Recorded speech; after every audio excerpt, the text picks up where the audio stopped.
What is going on there, jerk faces? It's your boy Andy, and you're watching Nocturnal Transmissions, brought to you by the Circle of Jerks podcast.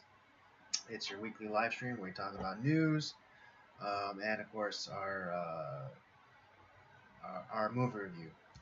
This month, we're gonna, since the major holiday in June is Father's Day, we'll be highlighting movies, highlighting fathers and/or father figures. Oh yeah, it's kind of I think all the movies that we are touching on this month really, they definitely have that element to it. And because Father's Day doesn't get celebrated quite enough, I don't think. Right, exactly. I mean, it's kind of the forgotten holiday. It's like, well, we celebrate mothers and all this other stuff. I guess we'll give it to the fathers too. Here's some socks. Yeah, no, I don't know. I mean, I'm not a father myself, but if I were to have children, I don't think I don't think I necessarily would need a day, celebrating me as a father. But who knows? Once I have kids, I might feel differently. Yeah, well, hey, you know what? Whenever that time comes, Andy, no one's celebrating you. I'll just the media, your family, and pretty much all of America is like, Father's Day, and they laugh at you. Yeah, but I think. And remember. But I think because this month, Rob graciously allowed me to pick all the movies this month, and I hope that through this we'll be able to show like some of the good points of fatherhood and why fathers or even surrogate fathers or surrogate father roles are important in people's lives, and so absolutely. I think and I just kind of generally I think as a man you don't necessarily need a day celebrating yourself, or you don't need a day for someone to say I appreciate your work, because I think part of a man's duty is to do the things like without expectation of reward. Yeah, well, that's true, but I also love how when that day when Father's Day hits, we're gonna see all like the women try to right the co-opting like I remember I think it was like a couple years ago. I think it was a couple of years ago where they try to co-opt Father's Day with sons of single mothers and wishing their mother a happy Father's Day, and just like it's like, shut the fuck up, all right? You don't have a dad, then shut the fuck up. That's what you have to do on Father's Day, all right? If you don't have a father, shut the fuck up. It's just like don't your mom had her day, which was in May. So all right, now it's June, so shut the fuck up. Yeah, it's just like you don't have to steal every fucking day from a guy, all right? It just right, exactly. So it's like, just shut the fuck up. You don't got a dad, shut the fuck up. But I know I realize that sounded really aggressive. But but it's true. It's just like, shut the fuck up. All right, you don't got a dad, shut the fuck up. Oh God, that was just so that was so insufferable. Like, I don't know if they did. I don't think they did that last year. At least I don't remember it. But they're like a couple years ago they tried to do. Yeah, that. Exactly. There was that flowers.com or whatever commercial, with like the I don't know if it's like a real person or or if it was an actor portraying, but it's just like a guy who who didn't have a father and who only had his mother raising him or whatever, and he's like, oh, thank you for teaching me what it is to be a man, Mom. Happy Father's Day, Mom. And it's just like, oh, so insufferable. God, it's so like, let's say, is not as frequent, but like the women that skip out on their children and husbands and or babies daddies or whatever, would it be okay if like the single fathers if their children like recognize them on Mother's Day? Of course not. They'd flip a fucking wig. Oh God, yeah. Well, unless you're a some sort of like transgender who believe who's a man who believes he's a woman, because then it's fine. Because that's a real woman. Right, because that's a real one. According to the powers that be. Right. Yeah, I mean, since we missed last week, there'll be a bunch of stuff that we'll be hitting on. Not to mention, the actual slated topics uh, for tonight. But just It's really so quickly nice. before, It's so nice not we talking to start, a blank screen. huh? It's so nice not talking to a blank screen this week. Uh, I know the strange just happened. It just it happens in Robert's mind. Everybody. It all happened in my head. It all happened in your head, right? And it's like that's a great point, Andy. But yeah, but really quickly before we start, I'd like to give a quick shout out to the people of India and Indonesia because I was checking our analytics and we had like a huge spike of views from those two countries. So Hell yeah! All right. yeah. I mean, at least significant enough to where like it registers, So You know what's also really hilarious? Because I know like one of our segment, that Fast Times at Ridgemont High segment uh-huh. is. I think it's getting more plays again because it shot way up on my list. Like On your because recommended, obviously I'm subscribed to our channel. right? And and obviously like and YouTube has been throwing that segment like in my like top like on my homepage. Yeah, and It's your like recommendations, yeah. it's like my one of my like top 3 recommendations. I'm like, man, a lot of people must be watching our Fast Times at Ridgemont High review, which is great. I'm Right. happy about that. We did that 4 years ago. Yeah, I know. Seriously, I don't know. What was I gonna say?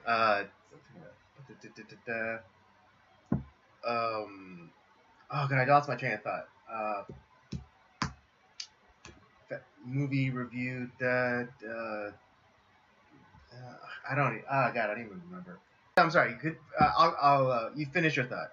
I'll get Oh back no, to I it. was saying. So I'm excited that like, hey, I don't care where you're from. Like, if you're, hopefully you're enjoying what you're hearing. Right. Join the content. Yeah, that's I don't care. Yeah, it's great.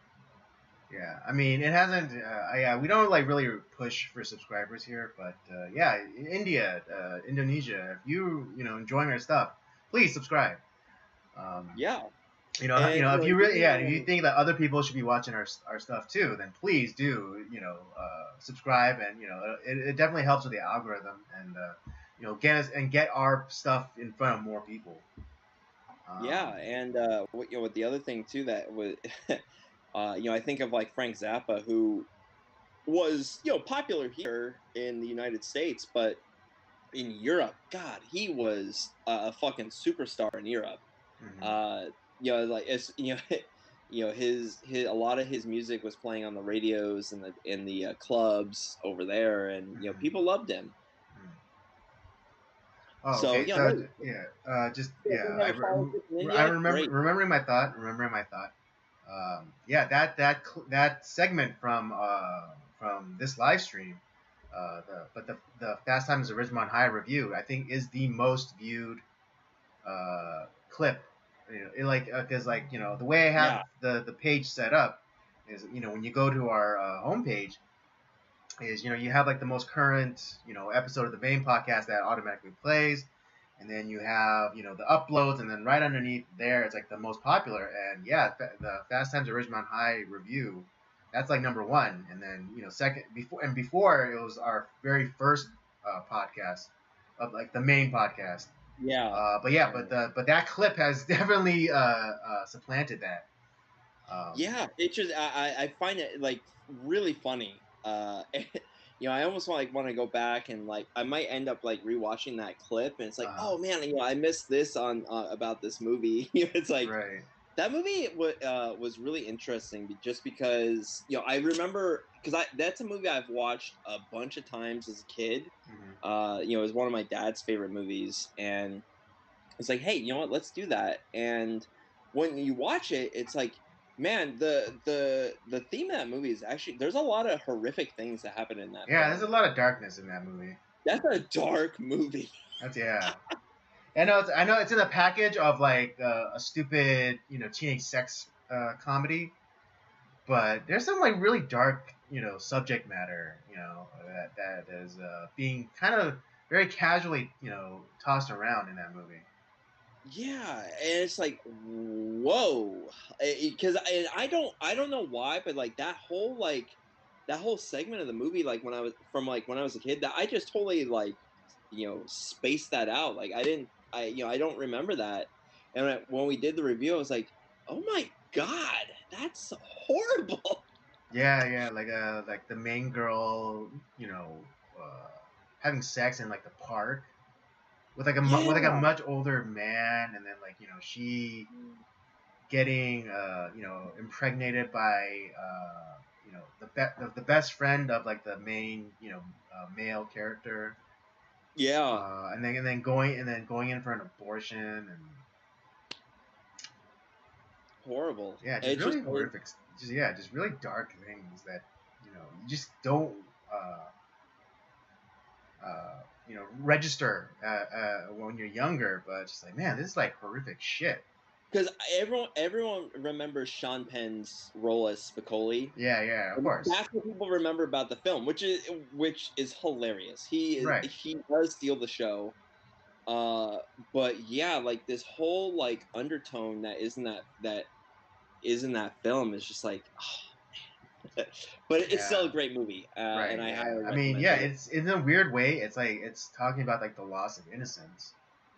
Um, Yeah, in a because very like it's scary way. because it's a. I mean, it is a coming of age movie in a way, but just like I think culturally speaking, though, it's talking about like the age, the loss of innocence for a generation, and it's something that I don't think that's gonna come back anytime soon. Um, No, so yeah, yeah, so it's I don't know if it's like if it's one of those things where it's like if it's predictive programming or if it's actually remarking on something that's was happening at the time. and that could be too. Who knows? Like I would have to do more research on the film, and that that might be like one of the movies that deserves a decent there's not a ton of movies that I necessarily want us to go back to, but I think that movie might be one of those that we could revisit at some time and really kind of like dig into that movie a little bit more. Maybe, yeah, yeah, yeah. Yeah, there's only But about like two or three movies I want to like revisit again. Like mhm. Metropolis is one. Training Day for sure, because I know Eric really wants to talk about that. And then, but Mhm. yeah, and this one would be one of those two. I All think right, this has. yeah. Well, I mean, yeah, Train Day is like is a no brainer because there's really a lot of depth in that movie, and there's a lot of things to mine um, out of it, and I'm really curious to see that TV show that they made, um, where it's not the same like Denzel and Ethan Hawke characters. I want to say that it's I think that it might be somewhat to do with like our theory of how you know uh, that drug dealer played by Glenn Scott is was used to be a cop and mentor to Lorenzo. And who became Sandman? Who became Sandman, and I think it's a bit of and I think that TV show Training Day is a bit of kind of a prequel. Uh, Oh, okay, yeah, I did hear about that. That does sound. I would be interested in checking that out. yeah, yeah, and then I never watched it when it was on, but and I don't think I don't think it lasted more than a season. But I would definitely be interested in checking that out. Yeah, it's like that. That's one of those.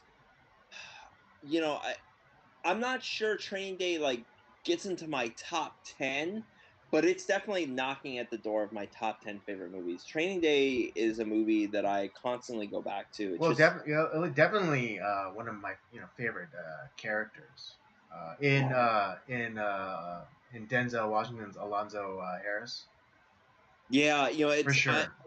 I'm trying to get Joyce to or my wife to watch this because I think she would actually really like it. Hmm. But I have to get her in the right mood for it. It's one of those movies where it's if you're just watching it like at face value, it's Hmm. good. But yeah, like obviously when we're really diving into it, it's like wow, there's a lot here. But I Hmm. think she would like it. She likes those cop dramas and investigative movies. Um, she's also been getting because I've actually over the time that we've been since we had a couple weeks off. We've been she's been her thing is she's been wanting to watch like I want to watch these movies like with like psychopaths in them. It's like okay. So we ended up watching we watched Lakeview Terrace, which we I don't know if we did a full on review of it. I know we talked about it, um, but which is still to this day. I'm like, man, I can't believe this movie got made because not only is a black guy a villain, but like the whole there obviously like there is a racism element to it, but it's Right, not the white guy. and it's a reverse racism. Yeah, it's reverse racism, and it's like you actually don't like the dad of Kerry Washington's dad in the film. Right, You don't like him because he's kind of an ass. right. He's a rich racist asshole. Yeah, And then you yeah, have it definitely, yeah, it's one of those movies that definitely subverts your expectations, and like, yeah and not in like that kind of cringe way that the left, or these hack, writers and stuff goes like, oh, well, I was just trying to subvert expectations. yeah, and the only real non-racists of the film are the I forget his name, his real name. He was in Bone Tomahawk. Hmm. But like the white guy that's married to Kerry Washington's character, Yeah, I think it's obviously Patrick Wilson. yeah, Thank you, Patrick Wilson. Yeah, Mhm. his character. We Yeah, like Patrick Wilson. he played the Night Owl in the Watchmen. Yeah, I mean he's a guy that I think deserves more movies because I think he's a really good actor. Hmm. But yeah, he was really good in this, and yeah, we know him as kind of a semi-liberal guy, but like we like him. And then like you have Samuel Jackson's character as just this racist jerk who is trying to ruin the lives of and it becomes a monster. He becomes a giant monster. Yeah, and again, it's like completely, expectation subversion because, um, yeah, because like, you have, there are things that I can respect about the character that Samuel Jackson plays, but ultimately he's a racist asshole. Yeah, I mean, it's like there are things that he does where it's like okay, I kind of see like where he's coming from, and and there's things that he does. I'm like, okay, yeah, I'm with him. He's a sympathetic character in some ways, but like he is driven to madness. Oh, especially like and he from things that have happened to him, it's not like he's just like racist already to begin with. I think it's through the things Right, that it's he because goes of through. personal experience, and it's funny because if the roles were reversed, um, then then that completely wouldn't be acceptable. Like if if Patrick Wilson was the Samuel Jackson character, and his wife was supposedly cheating with a black man, which then led to a deep hatred for black people in the Patrick Wilson character, that wouldn't be allowed. You like, Yeah, yeah, exactly. Yeah. you can't. Oh no, a white person can have let past experience color their perceptions of of now.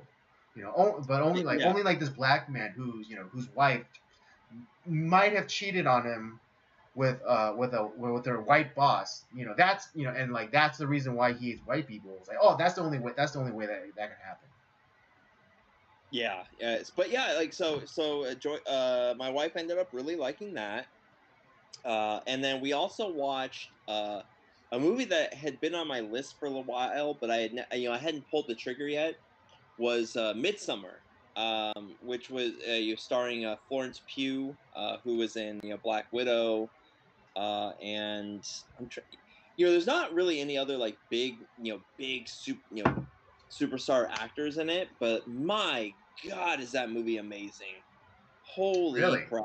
Okay. Oh, dude, it's now there are a few scenes that are a little bit gruesome, and it's kind of it has a little bit of like Eyes Wide Shut elements to it, where like there's some nudity and some definitely some sexual scenes in there, but you are not aroused at all. It's not arousing at all. It's horrifying. And then you have a few scenes where like there's some gore definitely, but my God, the story is fucking amazing. And that's one of those movies where you can watch it several times and you're getting something new out of it every time. Like you're getting more pieces to the puzzle. But my God, that movie is amazing. Yeah, I've heard mixed things about it. So I wasn't in a terrible rush to go watch it when it initially did come out. Yeah, But well, and that's but the on the thing. Like, strength of your recommendation, I'll give it a fair shot. like I said, the same thoughts that you had on it. Like I'm like, I don't know. I'm not sure if I want to watch this. Like, I'm not really into that particular genre. I'm not really sure what I want. I just kind of like drug my feet a little bit. But I decided, it's like, you know what? Why don't I watch it? Because I've been hearing a lot about it. A lot of people have been talking about it on Twitter again. Because I think they came out with A24, the production company that created this. They came out with like a new like director's cut, and like they had like, so a lot of people were talking about it and getting excited about it. And so it's like, all right, maybe I'll check it out. And I am not sad that I did. Oh my God, it was so good. Um, and yeah, so I got my wife to watch it. I covered her eyes during like the really gory scenes because she has a hard time with those. Me, I'm kind of desensitized at this point. Hmm. But yeah, it's this the if you don't like gore, there are going to be a few scenes that are really gruesome. But if you love a good, just I almost want a lot of people put this in the horror genre, but like it's more horror adjacent in a lot of ways because it's showing like the um it's a cult movie. It's a movie about a cult Right. essentially, which in a lot of ways it reminded me of like Eyes Wide Shut in a very like, but it's also I think with a lot of the aspect on this hippie lifestyle. So I think it's making a commentary on that a little bit. Hmm. um, but yeah, no, it's a great movie. I would highly recommend it. I think, I, honestly, I hope we do a review on it someday because I have a lot of questions and thoughts on the movie. All right. Something to look forward to. Yeah. I guess we'll forego the catch up thing because we're already like almost 30 minutes in already. So let's get right into the topics of the day.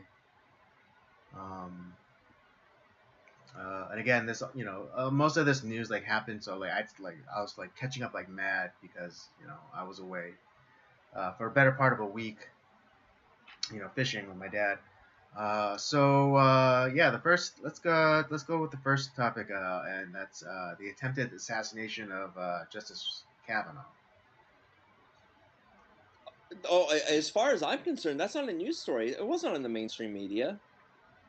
True, which is exactly why we're talking about Jesus, that like literally all of like the I know like the New York Times especially that was the next day when the day after that happened, the guy was arrested, whatever. it. You would think that this is a leading story in most cases, right? Hmm. No, it was their 38th story on their homepage. 38th. Yeah, I mean, yeah, AOC, makes up like she was afraid for her life on January 6th. Thought that she was gonna be raped, but even though she was like 3 blocks away from like where all the dangerous stuff was happening. She was David Hogg in that situation. Yeah, she was a David Hogg. Like, like was he there? Was he not there? Because he says that he was there, but then in interviews, like, yeah, I strapped up my rollerblades and I headed right down over, because I heard something happening at the school. It's like, well, which one is it? Were you in the building or were you not? Yeah, and so you have that situation. It's like it's a CNN, MSNBC. I think Fox News touched on it, but I have no idea honestly. Like, and I have a lot of uh, Fox News is a garbage organization too. Yeah, I mean, they're not good. Fox was the least garbage of the garbage, but now it's like kind of Like, kind of getting there. they fully dived into the garbage. Yeah. This past week too. All It's right. just like it's just Yeah. like okay, Their transformation is complete. but yeah, it's just like no one's touching the story. Like it's like Hmm. yeah, and this is a one. I think this is because they don't want to dive into like why did that happen? Well, because they know Why it's are their fault. yeah there you go that exactly that's Because why it's yeah, not a it's news because of story. all of their sensationalized rhetoric talking about like how kind of like with the AOCs, like, oh, I feared for my life. I heard the banging and I thought that I was gonna be raped, but but I was like, I was like 3 blocks away, and so it's like, oh, how dare these, insurrectionists, like, I don't even, okay, if this was if January 6th was an actual insurrection, we'd have a different government. Let's just be clear. Who goes to an insurrection without guns? Yeah, exactly. Um, but no, so you have this thing, a really terrifying thing, and here's the thing: this is not just something that comes out of nowhere. All the talk of like, oh, Trump, he caused this quote Yeah, unquote like insurrection. basically, basically calling him Hitler, Yeah, and all this other like sensationalized rhetoric is just, but you have guys like Chuck Schumer who are like, you hear his crazy rant speech, outside. I think it was like last year about like how uh, I'm talking to you, Gorsuch, and you, Kavanaugh. You yeah, ripped the yeah. roll. Blah blah blah. Yeah, it's like what the fuck, dude. Like that. Yes, is he calling for? Yeah, it's very vague what he's like. What his thing is, but Yeah, it's just like he it's a gets right crazy up to he gets person. it's like him and other like politicians, they get up right to the line and just like barely have like their nose just over the line where it's like almost incitement but not really. I mean, the closest I think a Yeah, public official has ever gotten to, like, I think the dictionary definition of incitement is Maxine Waters with her whole like, oh, yeah. if you ever, yeah, That confront them and you push back on them. And how she hasn't been kicked out of office from that alone, I'm not shocked. and not to mention when, like, I don't know why she was there, because she's a California representative, and again, she doesn't live in the district that she represents, but she was in, with the whole George Floyd thing, she was in, she was in Indianapolis, Minnesota. It was Minnesota. Yeah, Uh, Minnesota. Yeah, yeah, she was in Minnesota, and she was out in the street, and it's like, she was saying how like the protesters shouldn't go, shouldn't go home. They should stay in the street, and like, in until they get like the justice that they should get. Basically telling people to keep rioting. Yeah. So you got that. But even worse, I think even worse than like what this is, that's kind of like the catalyst that kind of kicks things off. But even worse is that the entire White House is like, oh, it's terrible what happened to Kavanaugh. But we approve of the protesting at the guy's house. No, Right, that's right, yeah. illegal. What was it? One, that's illegal. They're not. Yeah, that's And fucking intimidation. that is illegal. Where because it's at the very least, it's disturbing the peace because guess what? Kavanaugh doesn't own the whole fucking block.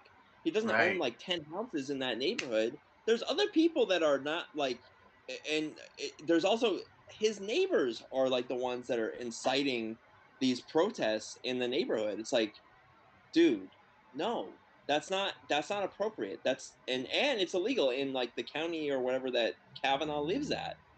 But then the only reason it didn't happen is because he had guards.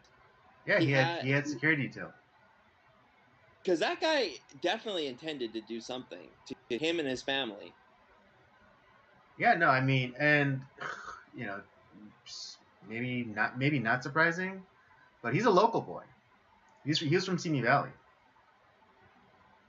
Get the fuck out of here! Oh my Yeah, god. he's from Simi Valley, here in California, and yeah, he took. Interestingly, he didn't take the scary boogeyman gun with him, the AR-15. He had handguns, and he had zip ties, and he definitely was trying to do something.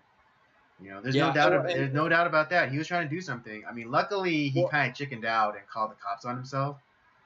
Um, but yeah, like he was intending to do something, and then of course, like it's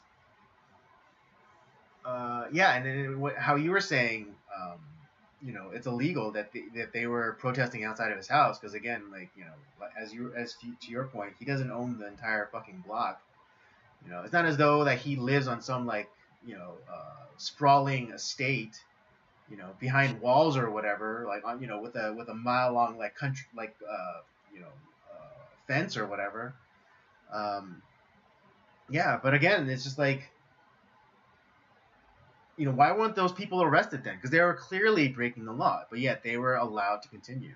I mean, yeah, and like the kind of really weak response from the White House, especially from like Jen Psaki, who got that shit thrown back in her face when I forget where she was, but she was like doing some sort of talk, and like a student, like a first year student, a freshman, came, threw her words back in her face, saying it was like you didn't condemn the protests.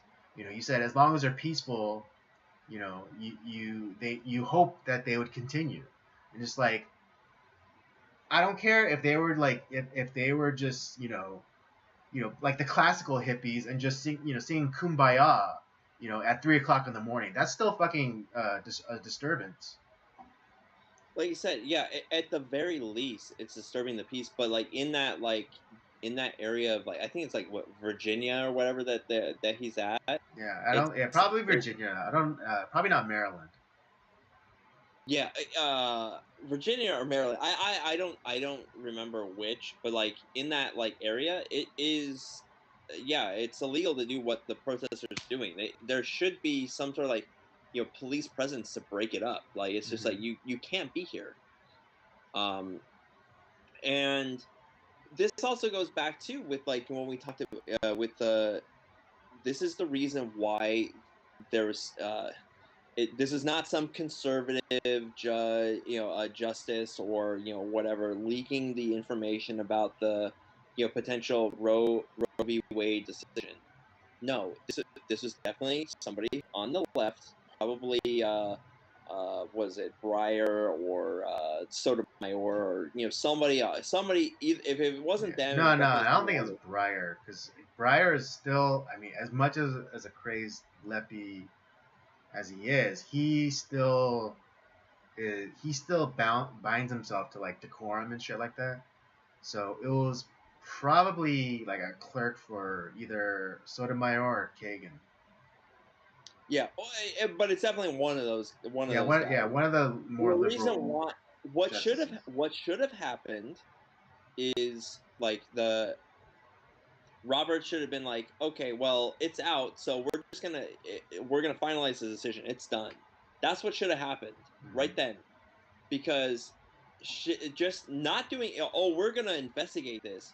Okay, that's great. You do that, but the problem is that like it's still a, it hasn't been finalized. So these people, because they've been ramped up by, they always talk about like the right radicalizes people. Like, well, to be honest, I think that it's more because they say that, but it's more of the leftist, the media industrial complex that is radicalizing crazy people. And oh, well, women's rights and are being challenged, and like, they could die, so we have to do something. And you gin up these crazy people who are gonna like, well, I'm gonna intimidate these justices, yeah, and so we need to make something. We need to do something. And so they go to these people's houses. People have Some of them have had to go into hiding, and protect their families. Which, go for it. Protect your family. And this is what happens. This is this is why this is bad. And because and the fact that like uh this could potentially, stuff like this potentially, like, oh well, if I can intimidate a judge to change their decision, everything falls apart, for one. And here's the other thing too. This goes back to like what we've talked about ad nauseum for years now, where the problem is, the balance of power in our government is all over the place. We have a legislature that does not create laws. Legislate. Yeah, they They don't don't legislate. do shit. Honestly, at this point, like, I'm for firing every fucking senator and um, council person, whatever, the representative. Fire all of them because they don't do their job. We're paying their salaries for them to Right, and do nothing. and they don't pass laws, and all they do is spend our money.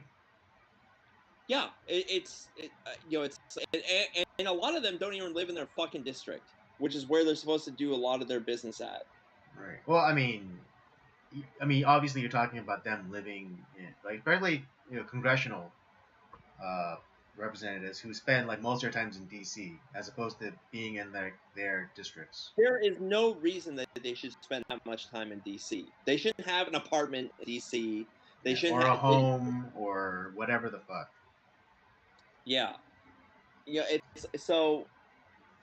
There's that. If that's the case, if you're just gonna abstain from your fucking, like, your job, we're fired. You're fired. You're done.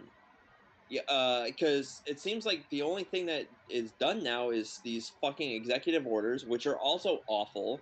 We need to stop doing where one president comes in. Well, I need to undo everything the last president did, and like and it's just gonna happen again and again and again, and the legislature does nothing, and then we put all this power onto the judiciary, when it's like, no, they are not, that's not their job. They're not the lawmakers. They're the ones that are kind of like, they're acting as they're the umpire. You have, okay, the president and the legislature, they're trying to create these bills, or they're trying to create these laws or orders, and we're saying like, no, that's not for the Constitution. That's not constitutional. No, that's not constitutional. That's okay. It's like, they're calling, all they're doing is calling balls and strikes based off of the Constitution. But no, that's not what happens anymore. The legislature does nothing, and so essentially it's the executive branch versus the judiciary at this point. That's what our government has become, and it is a fucking disaster. And a lot of time, the founders are smart, but like, who could have foreseen that it's like they thought that like everyone was gonna fight for power, so they created this like network of just Right. checks and balances. They put all these stop gaps and roadblocks in a lot in the ways of these governing bodies, but they never thought that that these people would ever just be lazy, like, oh, I don't want to do it. Yeah, the president, he can just do executive order. The president, you can do it with a pen and a paper and a phone call. What? Are you The founding fathers never thought that the representatives would be lazy. That's what's happening. That is what has happened. Yeah, I mean, if you could, government. I mean, yeah, like, if you can make being a legislator your career, why wouldn't you? That's the easiest fucking job in the world. Exactly, that's what I'm saying. Like, if you can make just going to DC and like making your speech, an occasional speech here and there, and and huffing and puffing about executive overreach, but like not really doing anything about it, and still collect a paycheck, wouldn't everybody? God, I mean, these guys have the easiest fucking job in the world. Exactly, and now that isn't to say that like none of them do anything, but like when there's like I can count the on my hand the number of people in the legislature that actually do something. As far anything something productive at least. But when it's like that few compared to like the hundreds of people that are in the legislature, because that's you can't nothing is accomplished at that point. It's like, well, what am I gonna do when no one is willing to do anything that is actually relevant or could help to kind of maybe bring our country back to some sort of like stability, because we're at a point now where it's just it is we are in an insane time. Yeah. But I would say no, I'm not fully there, but I'm more and more I'm becoming an accelerationist. Um, uh, you know, uh, I'm just I want the collapse to happen faster. Is what it is. So whatever it takes, and I'm not saying that I want people to die or anything, because I understand like there are people who cannot live without the system. And but I'm like I would just rather it just collapse under its own weight than have to deal with like any more of like the stupid like you know nonsense anymore. Yeah, this is also why I probably stopped listening to mainstream news. Like the last story is like, oh, never, it's like you got me, never again was that stupid that kid that was the clock bomb kid, Mm-hmm. that what was that, like 2009 or 10 or something Yeah, like I mean it that. was still Obama, so yeah, it's like you just have to look at the picture. It's like, dude, you fucking took a clock radio apart and stuck it in a metal briefcase. That's all you did, fucker. All right, and Yeah. it's like, oh, I didn't know that people would perceive this as a bomb. It's like, fuck you. Yeah. So that was the last time I was like, never again. You fooled me at first, but it's like, Yeah, shit. in the mortal words of George W. It's like, you fooled me once, shame on you. Fool me twice, can't ever fool me again. Yeah, exactly. So that was about like 12 years ago. Yeah. That was the last time that I was like, oh, that's kind of like that's a big deal. It's like, oh wait, no, it wasn't. It was all bullshit. Once again, it's like But even like way back, even when I was like kind of a kid, like when you had the whole like Rodney King stuff that was going on that caused Mhm. LA riots. Mhm. And then kind of like one of the aftermath things that happened after that was the whole OJ trial, Mhm. and it's like this is all bullshit. Like even way back then, like this is garbage. This is like this whole media circus is stupid. Of course, because I mean, And it's like take a look at the LA riots. If you don't know, if you're not familiar with LA geography, um, let me put it this way. Okay, okay. Uh, Here, okay, this is my hand. This is LA proper, like the city, downtown, all that stuff. Um, yeah, and then okay. Like just where my left hand is, right here. This is where like South Central and where like Compton and stuff is. You right. know, and then okay, so just right here, this is where okay, and then okay, and then up here, up over this way, this is Koreatown, right? And it's like and this is where Compton and like the South Central is, and then here's Koreatown, and then all the way, my left hand is off screen, but all the way we can't even see. That's where fucking Beverly Hills was, and during the LA riots, the city deployed all the cops to Beverly Hills, thinking that the from where like how I had the map, how I had it represented, they were afraid that people from South Central was gonna come up all and then move all the way over to where you can't even see my hand anymore to Beverly Hills. Jesus Christ. It's almost like those like Evaldi cops. They're just like, oh, we're just gonna create a perimeter outside. It's a little scary. We're not gonna go in. Yeah, it's like, I could be shot. Like, did you remember? Did you see that clip of that lieutenant or whatever from the Uvalde police? Like, oh well, our guys, they could have been shot. It's like, as opposed to the kids.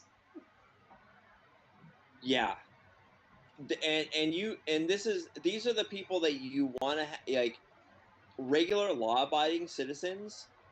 We can't have those people have guns. We'll have the police have guns, even though we don't like the police. But the police are heroes, and they Right? kind of Oh keep. yeah, like yeah, all ACAB, all cops are bastards, but only the cops should have guns. And it's like, Yeah, well, square that circle. and sometimes we like the cops, like like the Washington D.C. police, like during January 6th. We like those guys. Oh Yeah, I know they're yeah, super nice and they just let everybody in. yeah, no, and they shot that one horrible insurrectionist. That was great. Yeah. But but yeah, no, what I'm saying is like this is the whole thing with like the news is even back then, and like watching what I saw is like this this is horrible, but then like all the coverage is just garbage. It's not real. The news is horrible Yeah, because and so yeah, and I mean, and that's why you're not hearing about Justice Kavanaugh, because let's say it was one of the liberal justices like Kagan or Sotomayor or Jumanji Brown. Yeah, you wouldn't stop hearing about this. we would have like the very like just like what they're dealing with like January 6th, like we would have wall to wall coverage about it, and next the 1 year anniversary is like we need to have hearings about this, but like protecting our justices, well mostly these three justices. It's like, oh my god, that's what would have happened. And I hate playing that like, well, the shoe was on the other foot, blah blah blah. It's like, yeah, but in this case, like, think about that. Like, it would be wall to wall news coverage. It would be the main news story, Right? Yeah, they and would. They again like because the Democrats are doing so horribly right now. Like in all the polls right now, they're like they have like a real image problem right now. Like That's if the well and if that and if like this were to happen to a liberal justice, they would for sure try to stretch this out all the way until November. oh yeah, absolutely. And that's why like they bury this story. And here's the thing, here with guys like Kavanaugh and Gorsuch and Barrett, honestly, like even like the only justice that seems to have any fucking ballsack is Thomas. Hmm. Uh, the rest of them are like kind of like, eh, like Yeah, they're kind of squish. They're kind of squish. yeah, like oh great, we got these conservative justices, like they're for the Constitution. It's like no, they're not. Gorsuch is like where he like well we're gonna interpret the Constitution to say we need to uh, transgenders are part of this whole thing. It's like what the fuck are you doing? Like what are you talking about? Your ruling is stupid. Yeah, I mean it's there. You know, you know what it is. It's like, and I'm talking generally speaking. Like every time, like people on the right try to do the whole like compromise game, they're the loser. They're the loser geek guy trying to go after like the hot girl, and and kind of like cucking to the hot girl, expecting like, it's like, oh, please touch my penis. That's what it is. But they don't realize that that hot girl is a fucking ugly bitch. Yeah, All it's right, like turn on the people light. on that side are ugly fucking bitches.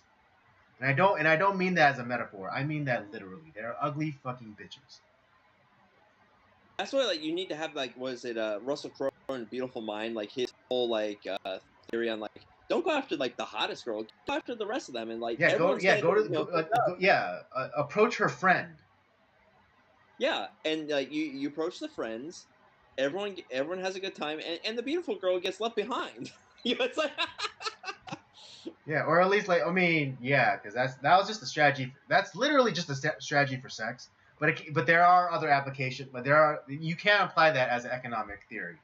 Yes, yeah, but it makes yeah, sense. I mean, realistic thinking that is like, because it's like, because what it was like in the movie, it was like a hot blonde, and she had like these, not ugly friends, but just kind of just like, not as hot, and it's like, yeah, everyone is gonna go, you know, go after the hot girl, and then when they try to go for the friends, they're like, they don't want to be second choice. Exactly. And so yeah, so like, you know, people on the right, they have to stop with this like, oh, well, the only way to get back to normalcy is through compromise and showing and civility, and like, fuck that shit. No more prisoners. All right. We get them to the ground, we put our boot on their neck, and we don't let up. Okay. That's the only way we win.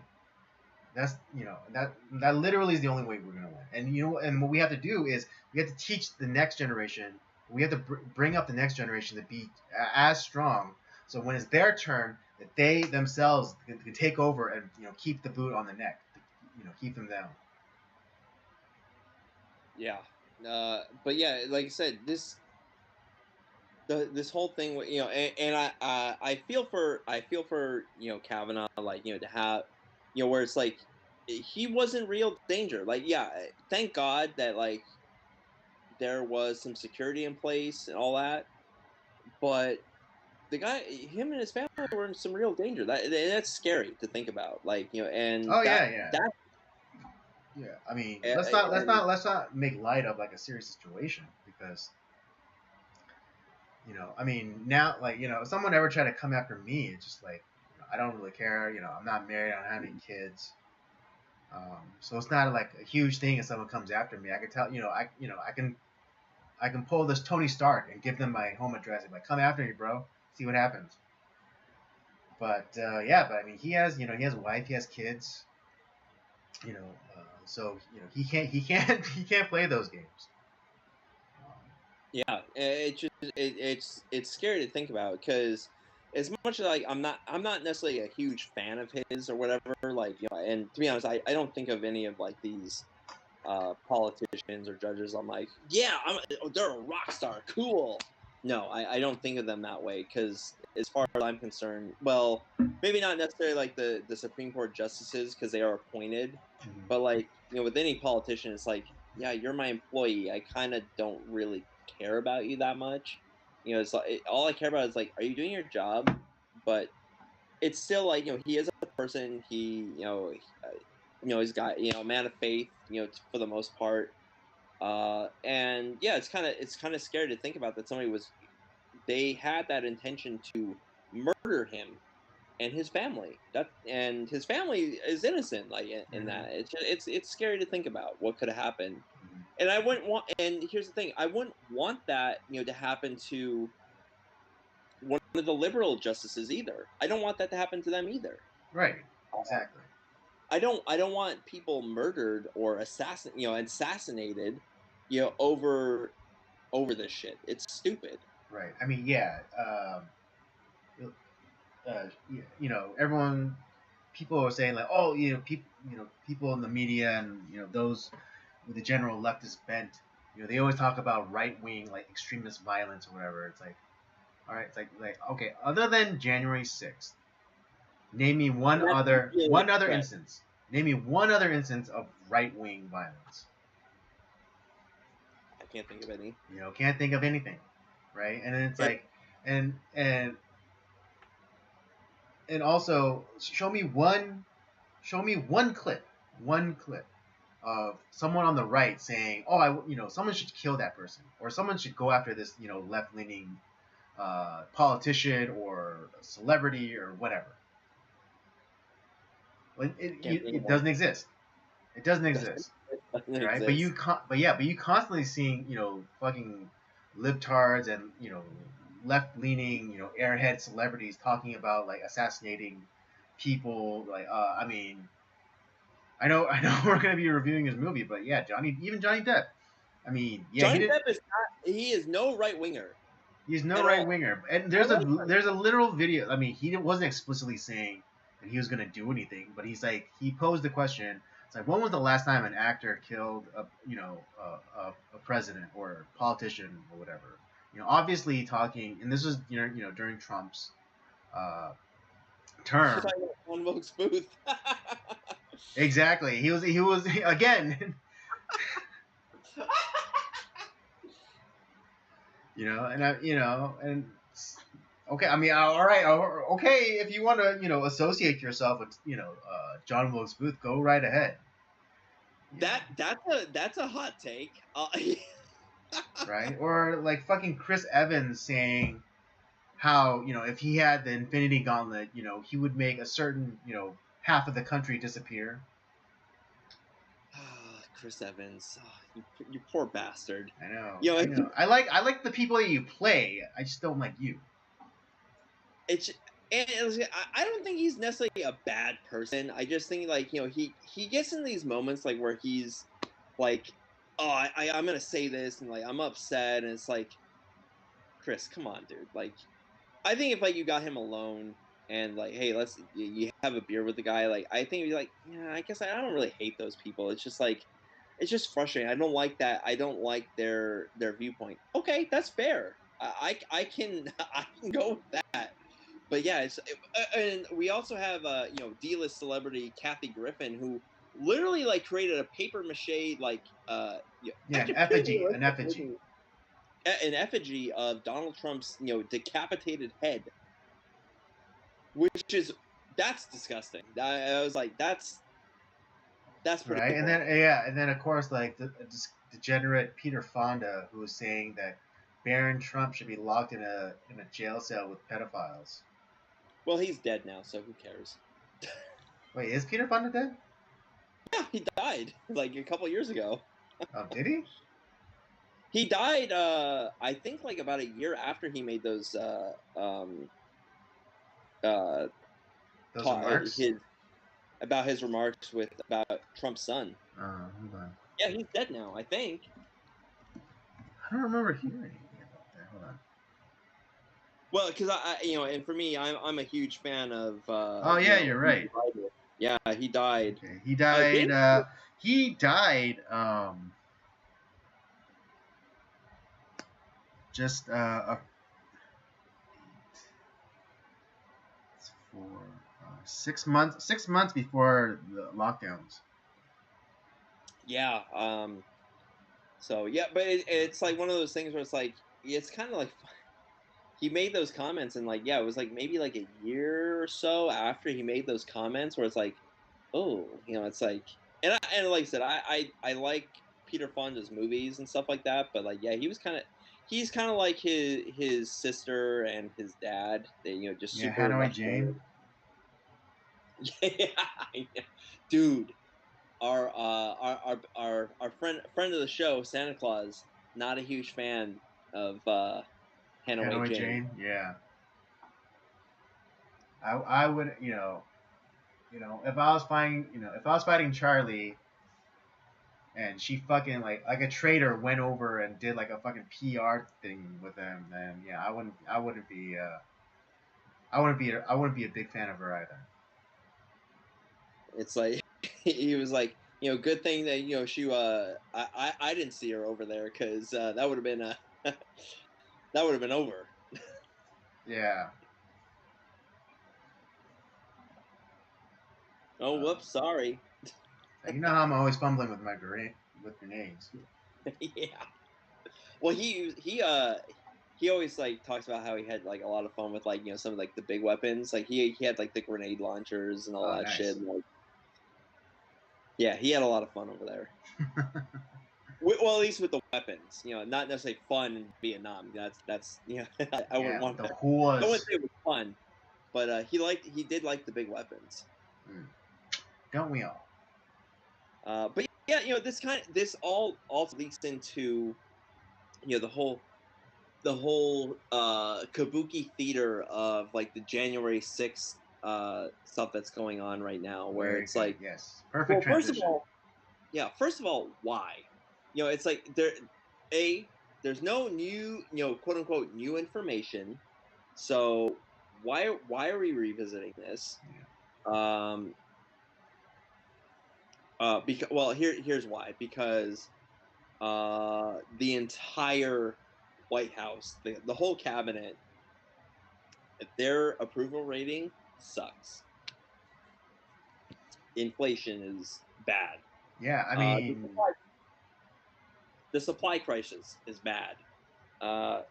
You have pretty much every you have the war going on. They keep like trying to blame it on Putin, but this is a problem that goes back decades. yeah, prior, yeah. I talked about this, but yeah, of course they're gonna blame everything on Putin and Putin's price hike, and no one's buying it because it's all bullshit. Right. Because, I And mean, at this point, like, why are we supposed to care? I mean, how are regular Americans supposed to care about, January 6th when, that they can't even feed their babies because of the formula shortage, or, they can't even fill up their tanks to go to work because of the gas prices, or they, what is it? I forget what the, something like 300 parents or so at any given day are foregoing meals so that they can feed like their children and here's the thing though, because of the cost of food. yeah, And then you this have like goes and then on top of that you have like all of these mysterious like food processing plants that are fucking burning down or blowing up. yeah, like I said, it's all false. And one, we need to come back to like where we have lower dependence on foreign goods. Mm-hmm. We need to have um, we need to stop sending money to countries that want us destroyed. Why we're talking to Iran? Why the fuck are we even sending money to the Ukraine? Because Yeah, see, they're I think that was a whole scam so that they could pocket the money. yeah. I mean now don't get me wrong. I think And like I mean and they I mean the Congress. yeah, but they're everyday Russians and Ukrainians. They're probably going through a tough time. But it's these, uh, and I'm not saying Putin's a good guy. He's not. But guess what? Zelensky is not a good guy either. No. Uh, Yeah, I mean, and you want to talk about defending democracy, or whatever. Zelensky basically canceled out like uh, 7 or 12 like political parties in his country. He's consolidated all of like the media, under him. yeah, Ukraine is just as corrupt and horrible as Russia is. Right. So We keep yeah. So you want to talk about dictatorships? Like that's a fucking dictator. cozying up to China for some stupid reason. It's like, no, why are we talking to them? Venezuela, who is essentially at this point has become a vassal state of Russia, and pretty much all of our enemies Yeah. have a stake in Venezuela, but we're cozying up to them. So essentially, we're cozying up to our enemies. We there is no reason that we can't. We have all the means to produce our own fuel, to produce our own energy, to produce our own food, and not only produce it just for ourselves, we could supply and sell to the rest of the world. We could do Yeah. that. But There is nothing. There's nothing that could stop us at this point to do that. right. Yeah. I mean, if we Except, wanted to, we except could for dump like all like during like the whole shutdown and stuff, like where you saw like videos of farmers just like dumping like truckloads of onions like onto on their land just because like there's nowhere to send them and like just allowing them to rot. Like we could totally fuck up everybody and just like start exporting all of our food, our quick excess aside, food. they bitch it like Elon Musk, like, oh, you spent this many billion of dollars on Twitter. You could have ended world hunger with that. It's like, guess what? You know what? You know what could have ended world hunger? The government getting out of the fucking way, and okay, we had a surplus this time. We could sell that over to these other countries and just or we don't have to just burn or dump the crop. We can actually give that to people, Yeah. who Right. are hungry. Yeah. I mean, and And world everything. hunger right there. Yeah, and You don't have to most of spend it a is dime. false scarcity. What is it? There are farmers who are paid to have their fields lay fallow. Or And they it's not pay them to and like burn that. not necessarily part of like the natural like growing cycle where like you know they grow on it and then like after like 8 years they allow it to lay fallow for what is it? What's the word I'm looking for? Basically, allow it to replenish itself of the nutrients and stuff like that. No, like the government, the government subsidies that that farmers get. What you don't understand is that like the money is not just for them to like be able to afford equipment or whatever, but it's also for them to leave their fields fallow, so to cause scarcity or false scarcity in this case. Now I don't know if it happened before this time, but that's an FDR thing. Yeah, no, exactly. Yeah, like that the New Deal, He was all of these progressive like social safety net, whatever bullshit. Yeah, it's like he that was a like price that. fixer. Yeah, the subsidies for farmers, that was FDR. Now, But had the farmers gotten together and like set a price, that's illegal. But the president does it. Oh, that's fine. right. But to your point about reducing dependence, uh, we should start as locally as possible, before we start making demands of the country. But yeah, start an herb garden.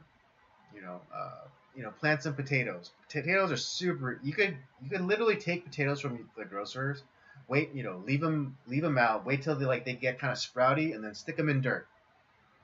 More potatoes. And you're probably wondering like why we're not talking about January 6th, but like this is kind of this is the reason why they're talking about January 6th. No one cares. Exactly. Nobody Literally no one cares. cares. Nobody cares about Because like, yeah, nobody cares about like what Trump may have done or didn't do, or like, well, he didn't act quickly enough to calm down like the insurrectionists. Um, the only things I care about with January 6th why did those guys not get a speedy trial? Why did they not have their civil rights were violated? Right. What They're there are people like the shaman guy. He's like, what is it? I think he attempted suicide or something because because he's been locked up since what is it, like since 2.5 years ago. Yeah, it's like they've had their civil rights violated, and I'm not saying like it's like, oh, this is the greatest thing that happened. These guys did an awesome thing. Like and to be honest, I really don't fucking care. It was made at best. It was like it was kind of stupid. Like it's like that these guys for this is what they're gonna do. Like you kind of know that's what's gonna Yeah, happen and I because yeah, and I like yeah. Okay, fine. Whoever broke a window, charge them. yeah, Whoever char- charge them for vandalism or whoever took the lectern from one of the antechambers or whatever, charge felony him. theft or vandalism, one of the Yeah, two. But you don't get to imprison them without any trial or without whatever charge, for even two without fucking charge. years. They didn't have access to lawyers, they didn't have phone calls, they didn't have anything. And it's only now that like some of these guys are starting to get their day in court, and some of them, because a lot of these cases have been dealt with like pro bono in a lot of cases with some of the, which is great. I mean, thank God for some of the lawyers who've stepped up and like taken the case Mm-hmm. and have fought for these guys. Uh, where it's like where even like they have uh, uh, where they were able to appeal just to the judge alone. Not they were able to do this not a jury trial, but like kind of like more of they were able to just appeal to the judge their case, and some of these guys are finally starting to get free. Uh, which is kind of sad for the guys that have had to take plea deals that are they're stuck in prison for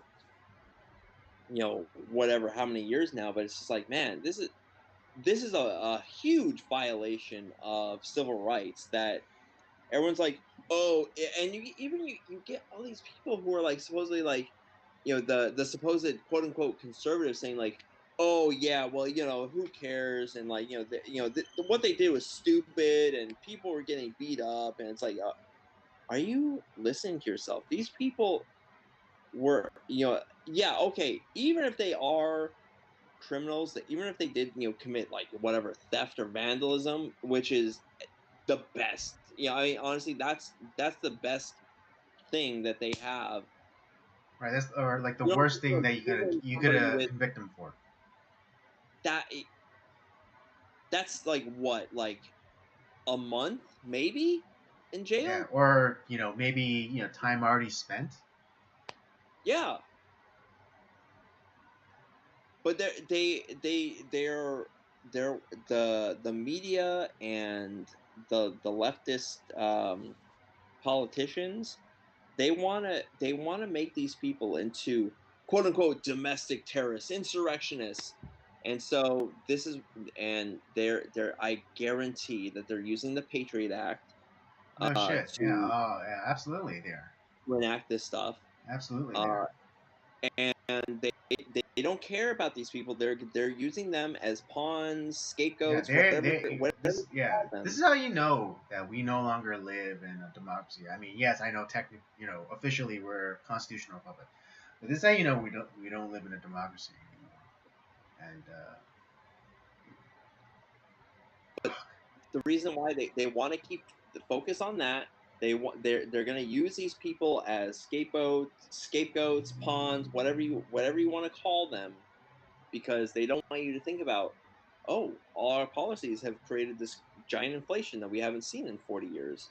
Oh, they don't want to see like, oh, our actions led to a potential war in Europe. Our actions led to this. Our actions led to that. Our actions led to this terrible policy, and our actions led to a election that allowed that is very questionable and allowed some doofus whose brain is failing him to become the president. And you have a person that it is the what is it the Treasury Secretary is like, oh, and this where our economy with her stupid fucking voice. I want to choke her out because like her voice just pisses me off. Oh, our economy is doing a great time. And it's like, shut up. Right. Oh yeah. It's like what is it? What is it? The talking point. Janet Yellen. Oh, our economy has hasn't been as good since World War II. Yeah. Hey, guess what? You know what?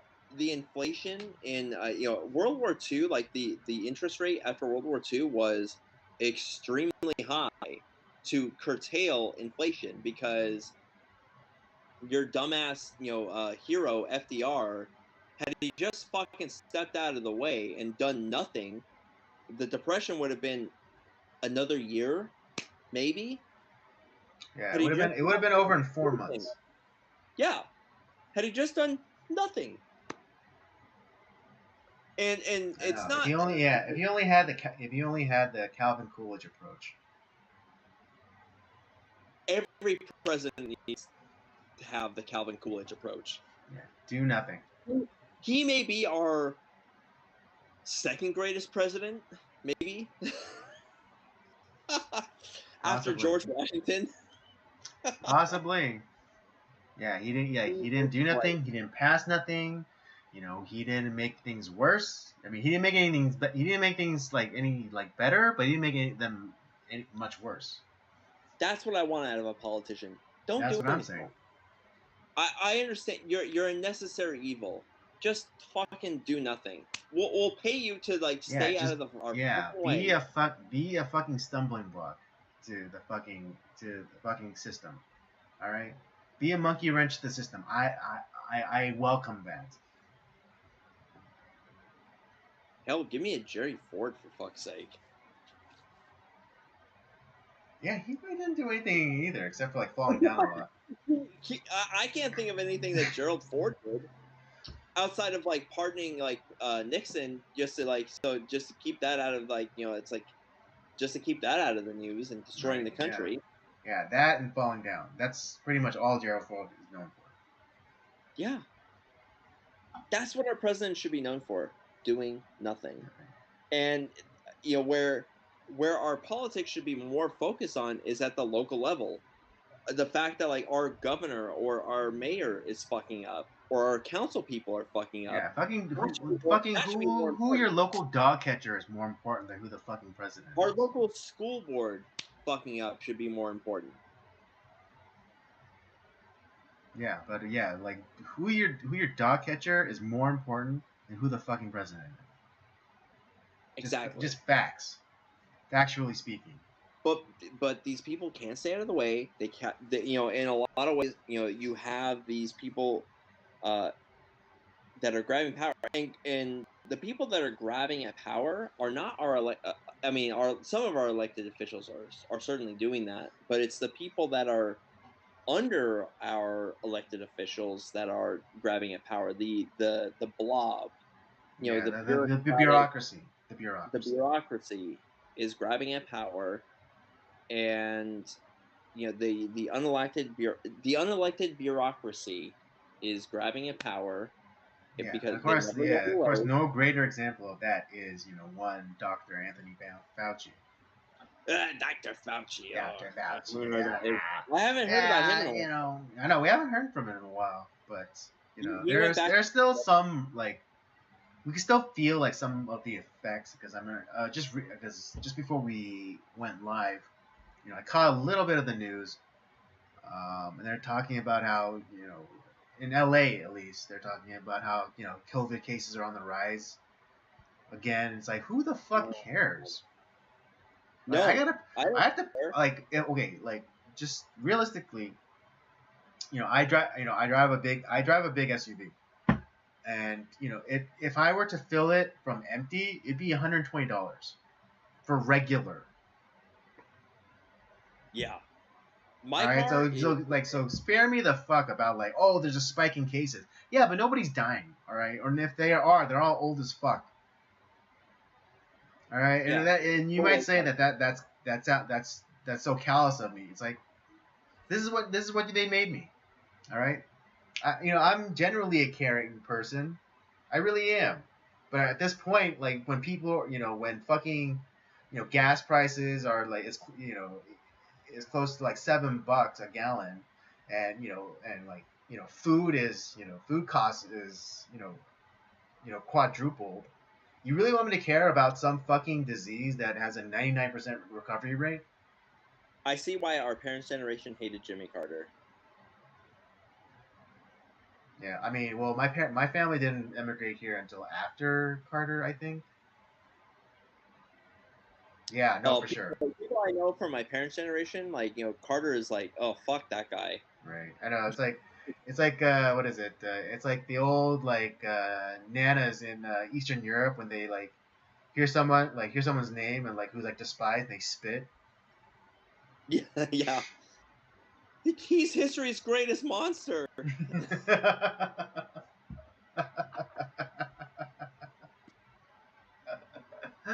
Oh yeah, they unveiled the statue and then like they later put like Marge's hair on it. Yeah. God, that was great. Uh, but yeah, the January 6th hearings is It's all such a bullshit. it's such a farce. And if you like and they want to talk about bipartisanship, like you have fucking rhinos on it. You have Liz Liz Cheney, Adam Cheney, Schiff, give me a fucking break. right? And like you want to talk like those are the only two. I think those are the only two. Maybe Adam Kinzinger, Oh, give but me those are the only Republicans on there, and like the Democrats wouldn't allow the Republicans to select who would be on this committee, and they will talk about like, oh, we have bipartisan consensus. Like when you have a committee that's made up mostly Democrats, you want to say that that's parity? Like it's an even representation. Give me a fucking break here, people. Along with again, Rhino Liz Cheney, leaving out parts of Trump's tweets, saying that he was a monster and how like he was saying, he was riling people up. Even though in like one of the tweets that she was quoting, she stopped right at the part where Trump was saying, "Now go home in peace." But yeah, like Rob was saying, there's no new information that's being presented. There's no, but and all the information that they are presenting, even though we know about it, they're it's being heavily edited, or things are being omitted, or things are being straight up fabricated. It's leftist masturbatory theater. Exactly. So don't watch this shit. It doesn't. There's nothing there.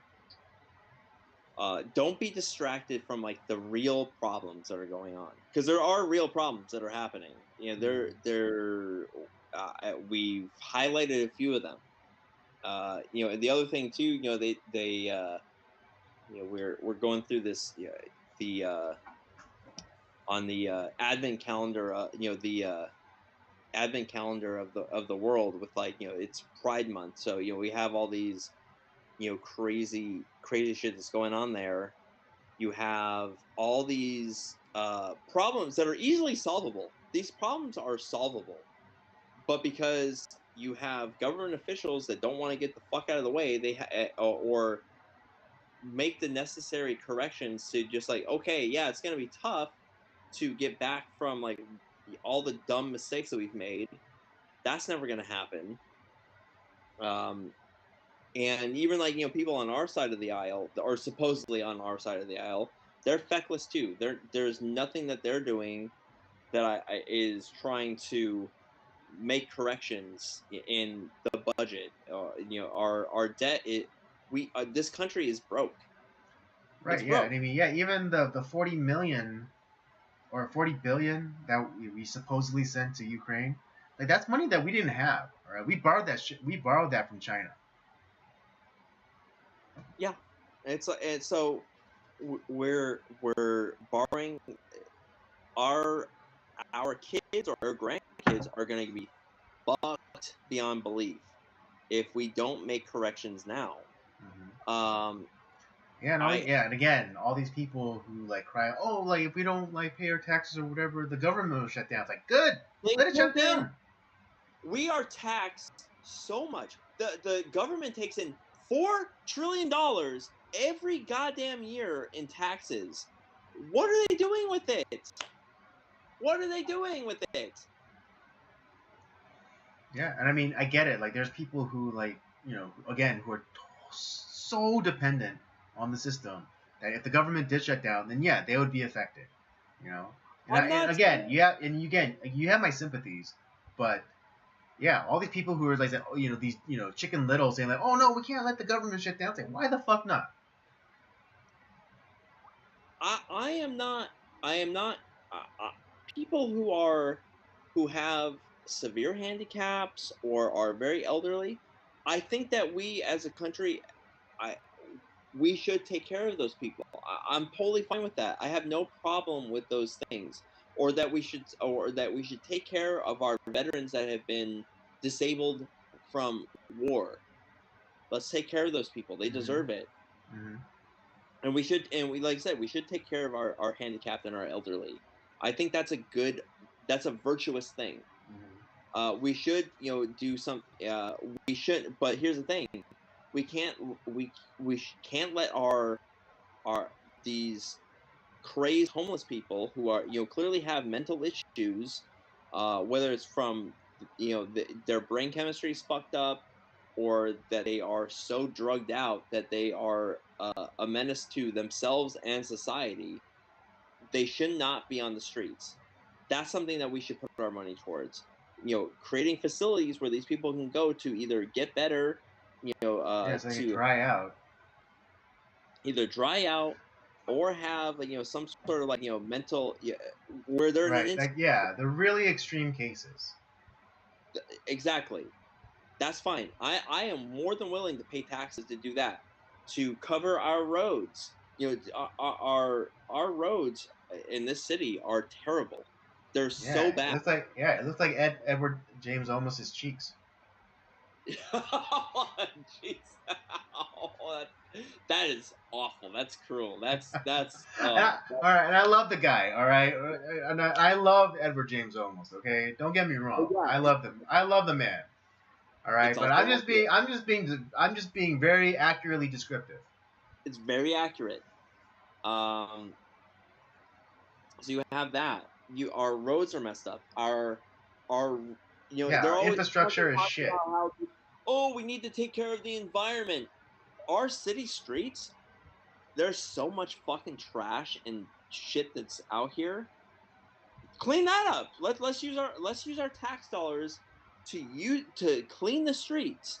Let's get all the feces and the urine and the just the let and let's punish people who just throw their trash where the fuck they want.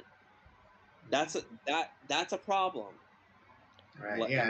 And I'm like, and I'm tired of like, oh, let's not criminalize, poverty or whatever. It's like, that's not what this is.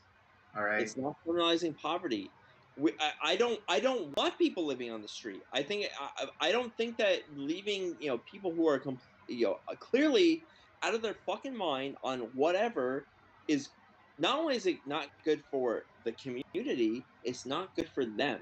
It's not kind to them. Right. Yeah. I mean, just example. Okay. Because I legitimately work with the homeless. All right. Every Wednesday with my church, like we, alongside with, the San Fernando Rescue Mission, we, we allow the San Fernando Rescue Mission to bring their shower truck, and we allow them, you know, them to use our, water and electricity, and like we even, feed, the people. And there's this one guy who's been, coming out pretty consistently, but he's starting to like, kind of like camp out in front of our church, and I saw that. Yeah. and this is more recently, and so, but it was getting to the point like we've talked with him and said like, hey, and we made like deals with him. It's like, hey, could you not at least could you not like sleep out, during the weekend at the very least, during the rest of the week when when no one's here or whatever, go ahead, but just during the weekend, please, could you find somewhere else? And he agreed. But then slowly but surely he just started. He got himself a tent and he just kind of like posted up, and then finally we had to get him to move, and then we said, we finally said, okay, you can't, you really can't just stay here, anymore. And yeah, he's got some substance problems, um, and we made a deal with him. Like, hey, if you want, we can help you move your stuff, and like whatever you don't want, we could just throw away for you. Um, and he made the deal with us, and he left his tent and like all the stuff in there, and I peeked my head in there, and it smelled god awful. Yeah, and there was like containers, and I'm sure it was like filled with piss, because you can't, that pneumonia smell, you cannot confuse it with something else.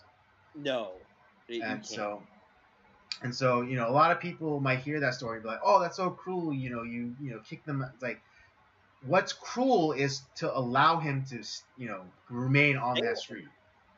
All right, and we've been constantly telling him and trying to point him to resources. Like, even with like just recently, the San Fernando Rescue Mission, they opened up a men's like recovery shelter. All right, here, like in the San Fernando Valley, and we had constantly told them about this. It's like, hey, the San Fernando Rescue Mission, they opened up this new men's facility. So if you want to get clean or whatever, they'll help you out. And he says like, oh yeah, yeah, yeah, yeah, okay, yeah, and like,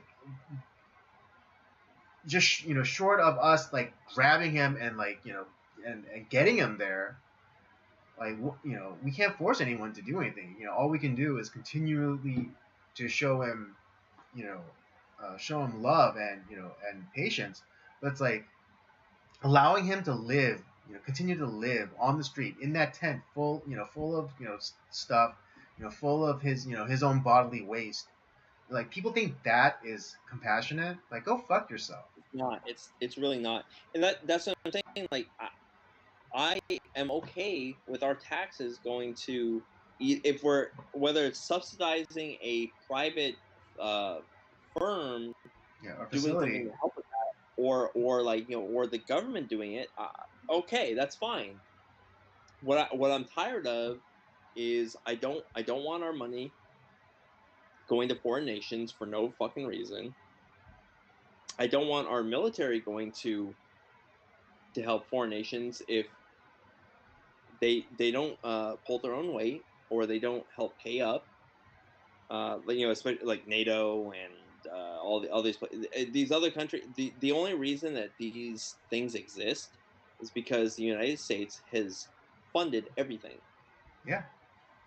Right. I mean, Or yeah, with Trump, like, he called out, Germany and all those other European countries, like, hey, you're not fucking anteing up. All right, we made a deal that it's like going out to like a really nice dinner, and everyone agrees, like, oh yeah, we'll split the check. But just like, America ended up, floating a lot of these countries.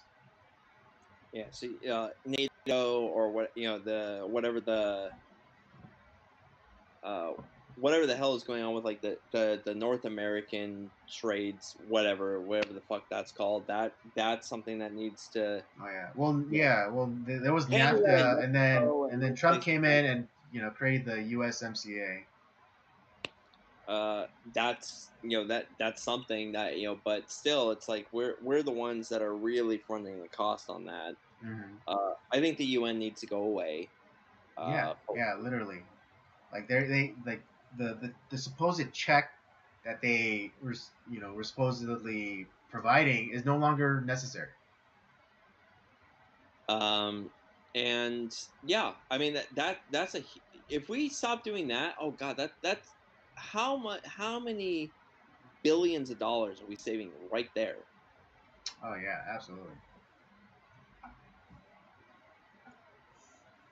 And like I said, if you wanna utilize our military to help protect you, pay us.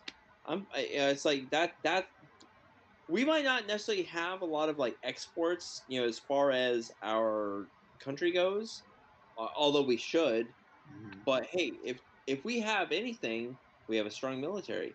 Yeah, You want us to protect you? you might say America's primary export is violence. Yeah. You want us? You pay for it. Hmm. When you stop paying Yeah, for it, or you give up some of your land to us. Let's take it back to really old school. And like let's play a game of empires. It's like, hey, you want our protection? You have to give up some of your land. or you had to give up like a certain percentage of your GDP or whatever the hell. Yeah, to us, like directly to us, and not like to NATO. Yeah, it's just like and and already we're closing that because our debt ceiling is just it's insane. Oh, we're doing deficit spending. It's like no, you're insane. Like that's stop. It's like, yeah, it's the Michael Jordan meme. Like, stop it. Get some help.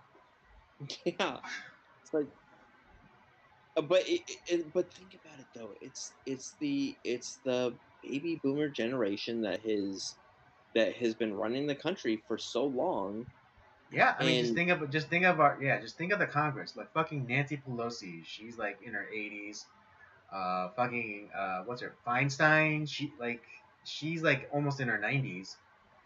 yeah, but like I said, and I'm not disparaging like our parents' generation because our I would say that our parents are pretty responsible. Like yeah, Well, my okay, not okay. Generally speaking, but not specifically, but but generally that speaking, it's but that The specific American Boomer generation, generation. yeah, but that specific generation has done so much to destroy the Yeah, they family, sold out their kids' futures, like and for just for an extra Buick. they have destroyed the economy. They've destroyed everything in a lot of ways. They have consumed everything and left nothing. Yeah, they're locusts. And I know it pisses off my dad to no end. Mhm. Yeah, and I mean, and I'm sure my dad, he didn't come to this country, so, for me or my sisters to, be, languishing, under these, harsh economic environment, because like if he like, because it's not as though that they really needed to come to America, but they knew that America offered the best chance for, their children, like, Yeah, and I'm not even sure that it's true anymore. yeah, yeah. I mean, it might have been true like 40 years ago, but that was 40 years ago. Yeah, And again, it's not blanket the boomer generation, but it's specifically the American boomers. yeah, and yeah, it's just terrible. But see, and this is what the January 6th whole that's what it's about. It's about making you forget about what the real problems are Exactly. and hoping that you vote for these fucking idiots again. Yeah. Although it is encouraging because there's a lot of seats that are being vacated with no incumbents that were held by Democrats. So that's encouraging. Some fresh blood, all right. Some fresh blood. Hopefully, hopefully we And don't get I like hope it, hopefully we don't get like some neocons in there. And I mean, and I'm not just talking about like established neocons, but like and uh, honestly, I hope we get some like angry blood in there, hmm just so like fuck all of this shit. hmm We're gonna change things. I know, right? I want, In a yeah, it's like, positive way. yeah. I want the next class of Congress, people to come in there and just like, go straight up to Nancy Pelosi. It's like the future's now, old woman. We need to stop voting for people that are in their like 800. They're 800 years old. Stop voting for these people. Stop voting. And that's the thing. Like, and now, when it comes to the election in 2024, in the primary, I'm not voting for Trump. He's too fucking old. Sorry, it's not gonna happen. Now, Yeah, of course, if he doesn't make it to the general election, and it's him and Biden, I'm not voting for Biden, obviously, obviously. or any Democrat for that matter. But I don't think Trump is. He's too old. Yeah. I can't vote for the guy. I'm sorry. I just. Yeah, I know. Like all of the arguments that we threw at Biden, during the election in 2020. I'm staying consistent. That's I yeah, can't exactly. vote for. We have to stay consistent, and yeah, Trump is going to be the same age as Biden is, at what Biden was at the time of his election. Hong Kong. Um, but Fuck no. but yeah, like Trump isn't the man he was 4 years or yeah 6 years ago. And the things that he's spouting is like, you're behind already. Like, the things that you're talking about, like, no one.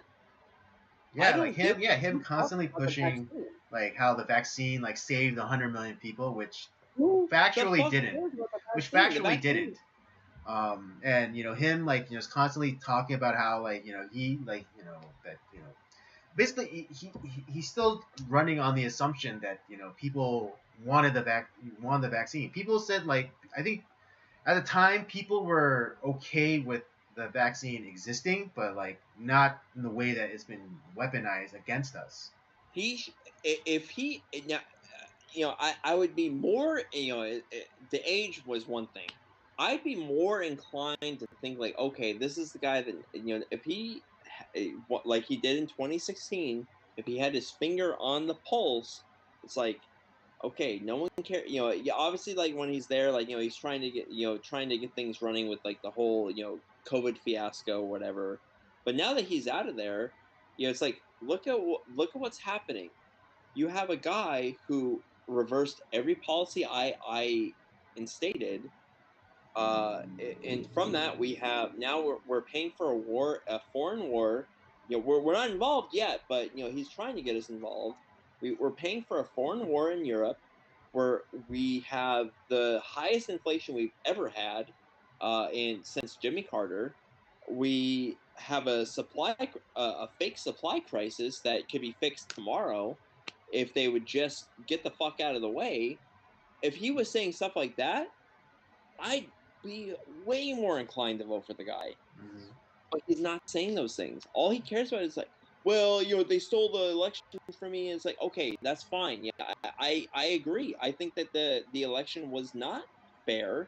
I don't think, and I don't think that what happened in 2020, the I don't think the election was solid. We had all these states that changed. They went against their state constitutions, and they essentially broke all the laws. We have a lot of circumstantial evidence that shows that there's a lot of hijinks going on, and the majority of the public's like, something's just not right here. But like but you're so focused on those things, and you're so focused on the vaccine, that you're not there yet. You're not there anymore. That's all you can focus on. It's like, yeah, I don't think I can vote for you. I'm sorry. I if it's between you and Biden, God, I mean, obviously, yeah, I'm gonna vote for the guy, but in the primary, I'm not gonna vote for him. Hmm. You're too, one, you're too old, but two, you don't have your finger on the pulse anymore. Yeah, like what is it? I mean, I guess this is a sign of how out of touch he is. But he endorsed Dr. Oz for the Pennsylvania. Right away. I'm like, what the fuck are you doing? Yeah, I mean, when you had like an awesome like patriot, America First kind of candidate in uh, Kathy something. Yeah, it's like yeah, it was a woman. I forget Yeah. her name. But it's like that's who you should be. That's who the Pennsylvanians should have been voting for. Or who you should have told the Pennsylvanians or your Pennsylvania supporters to vote for. But he endorsed Dr. Oz. Like Oh, why? Kathy Barnett. Yeah, there you Yeah, go. Kathy Barnett. Yeah, it's. I saw that. I was like, oh my god, what the fuck are you doing, dude? And that's what I was saying. His thing, he doesn't. He's not there anymore. Right. Yeah. He's not the same candidate he was 6 years ago, or 7 years No, ago. yeah, he's not. Yeah. And I mean, I even said it. Even before we got to 2020, 2022, I was saying like I'd rather Trump be a kingmaker. Yeah, Because he still holds the loyalty of a lot of people, and so he can go around and like basically make his appearance and make his endorsement and just rule from backstage. To be honest, I think his son has more of a finger on the pulse than he does. Oh yeah, yeah, John Jr. Although I am very leery of political dynasties. Yeah, Um, 1000% agree on that. But I would say that like if Don Jr. was to run, he at least is I think more with it. right, yeah, because even like he was like calling he was even calling shots on Fauci and the vaccine and things like that. Even though his dad was constantly like one rally he had the fucking like members of the Johnson family pulled on Uh, stage. And that was like that which was again is another strike. It's just another strike, in the game. That that was super cringe. yeah, I was like, why are these people here? yeah. It's like he's like exact and like and he got booed in fucking Alabama. Like probably one of his strongest base for like support. Alabama. They boo when he mentioned the vaccine. They booed his ass. As they should have. They booed his ass, and yeah. So Yeah. that's like to me that's like three strikes, and that's for me it's like yeah, you shouldn't run.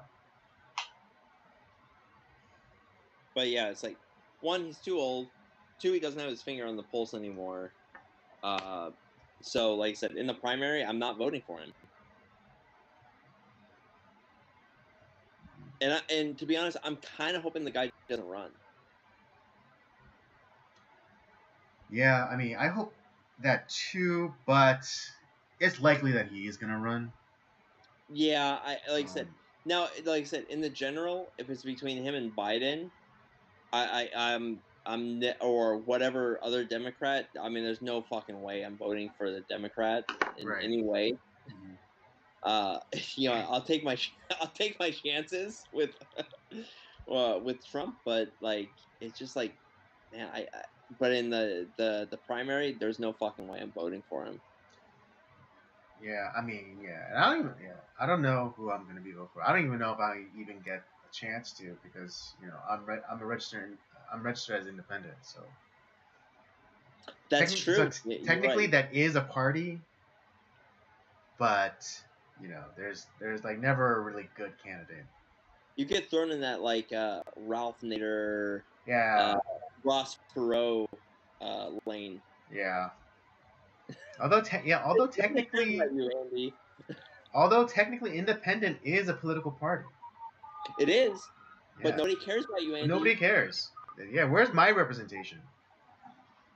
Well, I mean, Ross Perot was pretty good for a while. I mean, Yeah, I he mean, was I really big ups to Ross Perot, dude. He was throwing bombs before it was cool. had I been able to vote back then, I think I would have voted for Ross Perot. Right? Like during like the way he was able to get his way into the presidential debate. That's fucking amazing.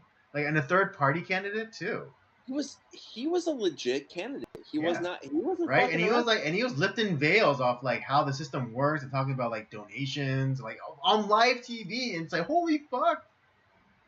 I encourage people go listen to like some of like some of those debates with like Ross Perot. Mm-hmm. He was speaking a lot of truth. Mm-hmm. That Absolutely. that way back when that would have been my candidate. Mm. Yeah, I I mean, know I would have lost, but I would have felt better. Yeah, like, I would right? have Yeah, felt like yeah, your conscience would have been clean, exactly. It's like I didn't vote for these other assholes. I right? voted for Ross Perot, who was telling truth way back when. Mm-hmm. Sure, he was a crazy person, but he was telling the truth. Exactly.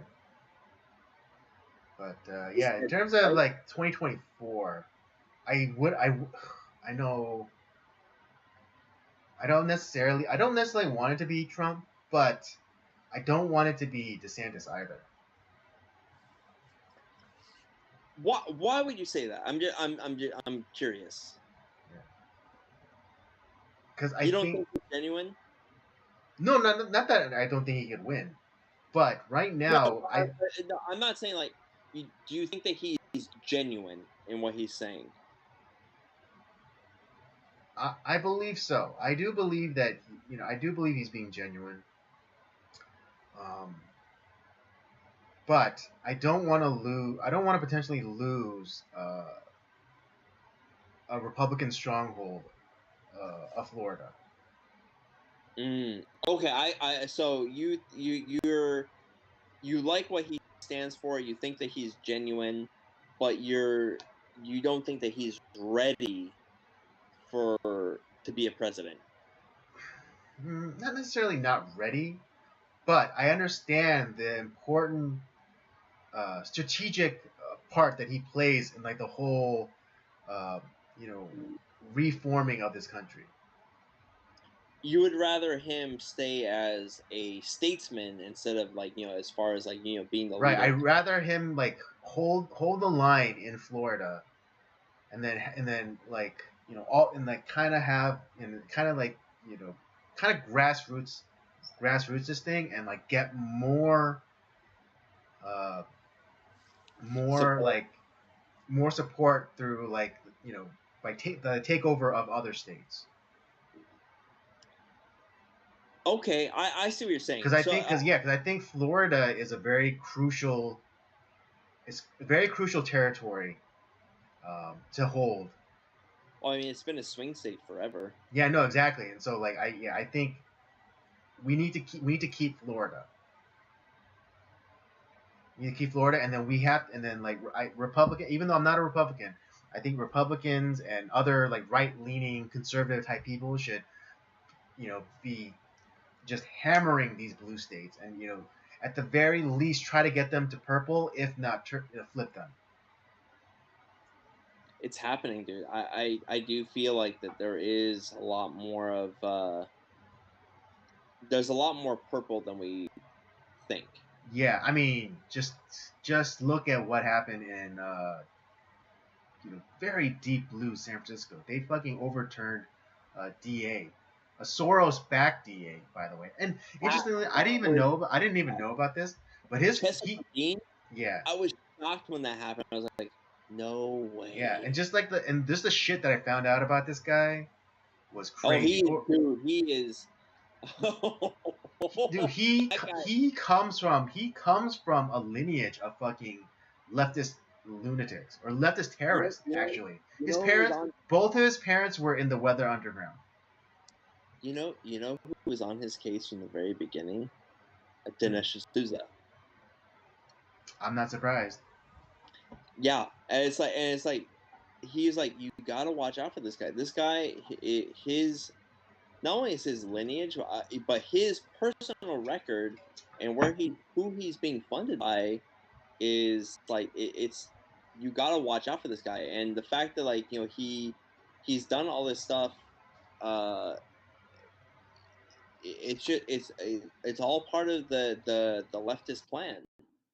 And he was right. It's Dinesh D'Souza like knows what he's talking about with that. Um, so I haven't I don't know if you guys, not to necessarily promote another podcast. Obviously, I would rather you guys come to us, but Dinesh has a really good podcast. The guy has created a lot of great movies, a lot of great documentaries. Um, his most recent one being 2000 Mules, but yeah, a lot of these guys that you don't necessarily think about that are kind of like they have a lot of power, but like you don't hear about them a lot. Like guys like Chesa Bodine, who is a really powerful district attorney, and obviously the people voted for him, but then they realized that like our justice system in this city in this state is so bad that we need to get rid of this guy. And in the most liberal city, one of the most liberal cities in America, and they fucking got rid of this guy. And I know Gaston is on his way out too. Like, people are tired of this guy. So that there is some hope. There Right. is some hope. Yeah, no, you're right. It's yeah, because like it started with the school board overturning the school board in San Francisco, and then it just and then everyone was like pretty surprised, like holy shit. It was a huge like majority of the votes. And then I and then wonder like this why. Chesa and the whole Chesa Boudin thing happening again, added like that, like shocking, shocker of I was shockers. actually shocked. I was really shocked when that happened. I was like, wow, that's big. hmm So yeah, I And mean, yeah, and I'm, and I don't know. I said earlier, I said I was a celebrationist, and I wanted it all to hurry up and collapse. But I'm still optimistic, and the things that I'm seeing transpiring are encouraging. I mean, what is it like?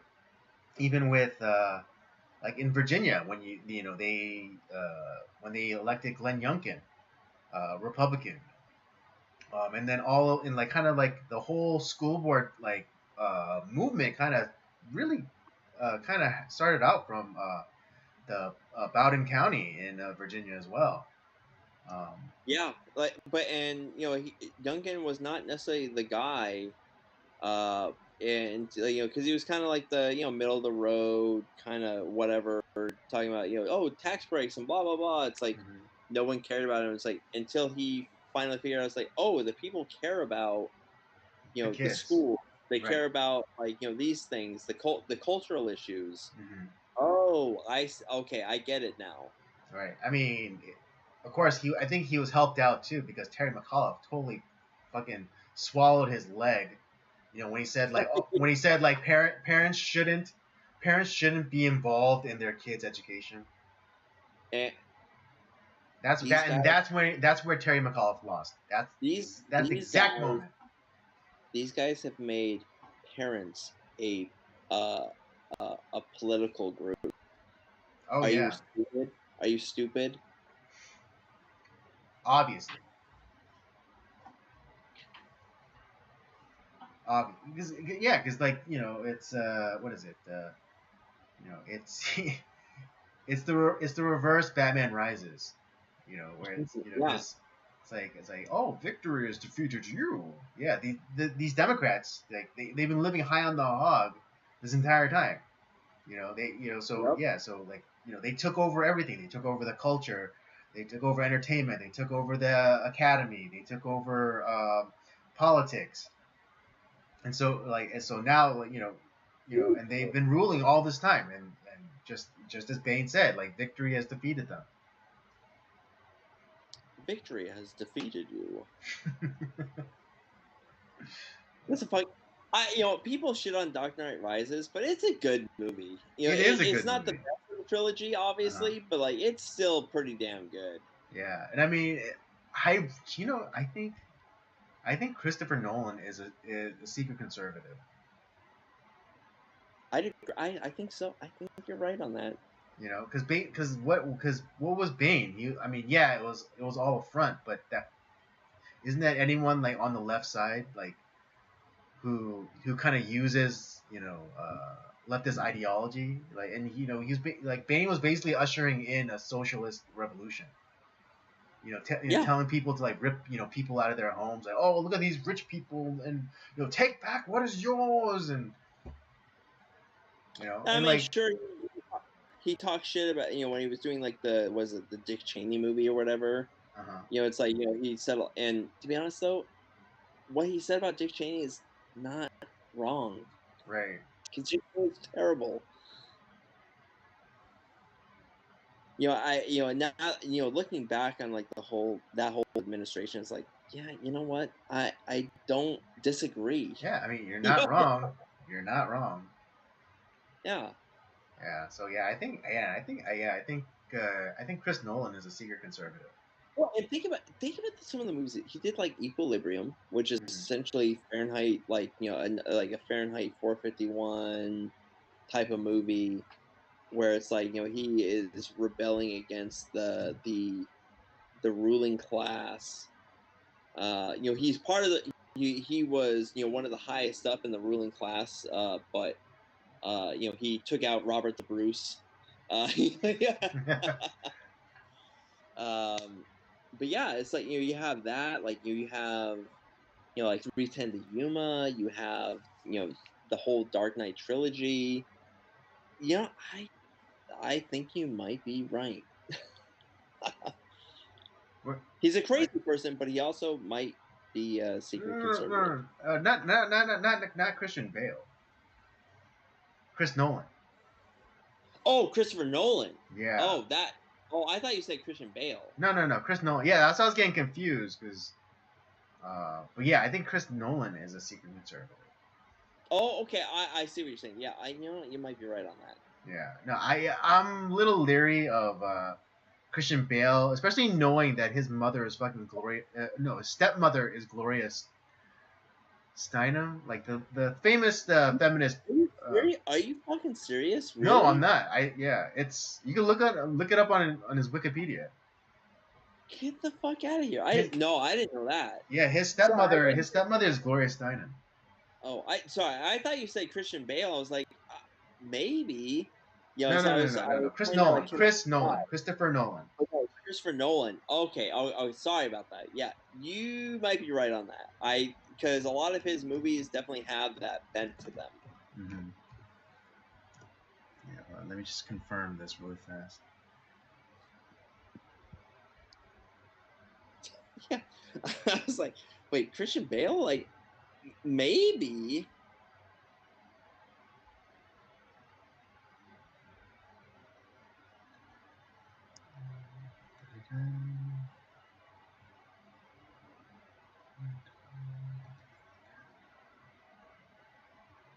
Yep, Gloria Steinem, stepmother. Wow, that's interesting. Mm. That okay. Anyways, Yeah. but yeah, okay. Christopher Nolan, not Christian Bale. Yeah. Christopher Nolan. Sorry, I misheard you. Okay. Yeah, I got a little confused because you started mentioning about the Dick Cheney biopic, and I was like, did Christopher Nolan direct that?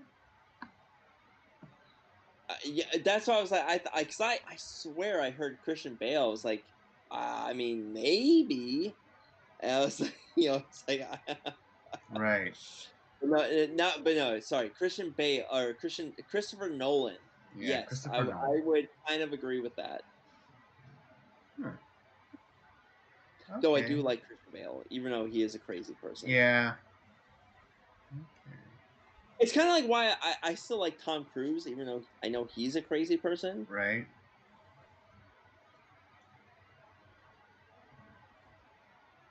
Okay. You know what? Young Gloria Steinem wasn't that bad looking. I would have to look. I don't know. Yeah, again, because through through Christian Bale's Wikipedia thing, like it obviously links to her, and there's like pictures of her when she was young. She's dead, right? Ooh, 1 second.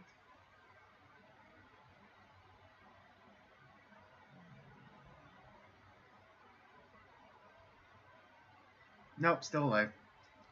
Are you serious? Well, I thought she was dead. Yeah, she's 88.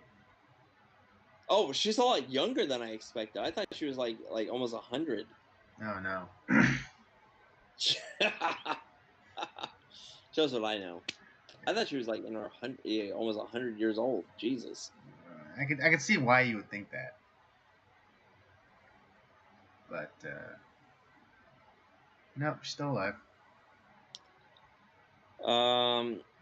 But that's all I had to say about that. Like, don't let these guys fool you. Yeah. Pull the Don't. wool over your eyes. They're wizard spells. Like they're Yeah. trying. Don't get sucked in by all the sensationalism. Just know that these people are assholes and that they're lying to you all the time. Even when something sounds like remotely possible, just know that there's some element of What are they hiding lie. this time? Yeah, there might be a little bit of truth in it, but it's mostly lies. Yep. And just remember that under Obama, they what is it? Something like the Chris Month Act or whatever was repealed, basically allowing for the U.S. government to run propaganda. Yep. Something Months Act. Hold on, let me look it up real fast.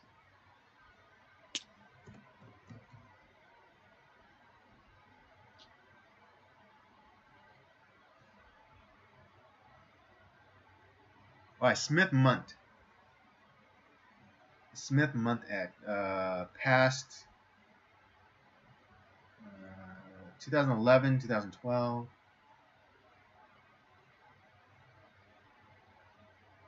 Let's see. Smith-Mundt.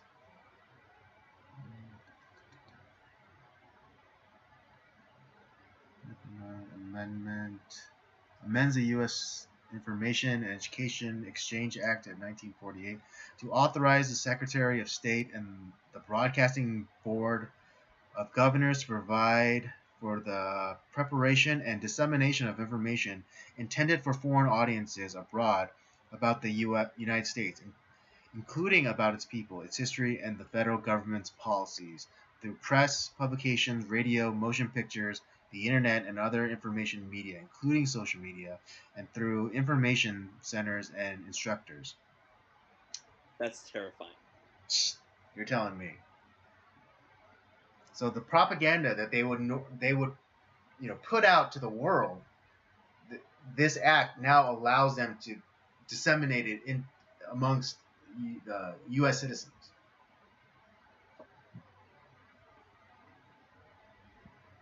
Horrifying. So just keep that in mind, all right? Well, I don't know about you, Andy, but I need something to talk about. Okay. Well, before we do that, we have to touch on this thing really quickly. We'll touch on it really quickly. It'll be really brief because it's gross and I don't want to linger on it for too long. But as Robert said, as Robert said, this is, or the gays have, the homos like Bruce Campbell have hijacked this month. Oh no, don't do that. Oh no. Not this. Yes, the homos like Bruce Campbell allegedly hijacked this month, and I hate you.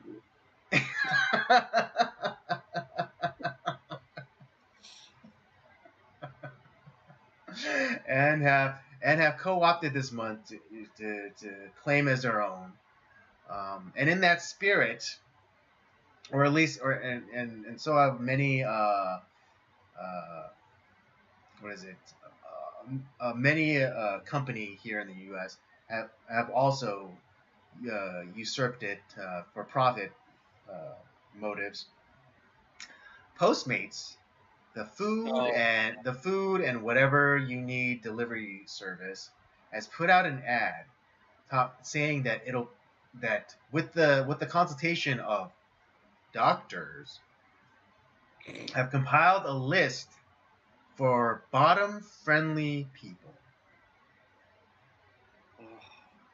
This is one of the most grotesque commercials I've ever seen or heard. So sure, it could go to both homosexual or heterosexual couples. Sure, it could. But either way, it's fucking gross. Yeah. I mean, if they put out this ad at any other time, I might be able to, I might be talked into believing that Well, here's the thing, that they though. were targeting both hetero and So, homosexuals. well, and the other thing too is that like Bruce Campbell, allegedly. You're such an asshole, dude. But the guy that's imagine if it turns out I'm right. Whatever. Anyways, the person that's doing this commercial is clearly he is flaming, as Homer would say. You know, he likes his gays his homosexuals flaming. Mm-hmm. This guy is definitely flaming. That's that's the voiceover for the commercial. Mm-hmm. And so yeah, it's definitely not. Sure. Oh, do heterosexual couples have anal sex? Yeah, I guess. Which is gross. Yeah, the ones going to hell sure do. Yeah, well, it's gross for one.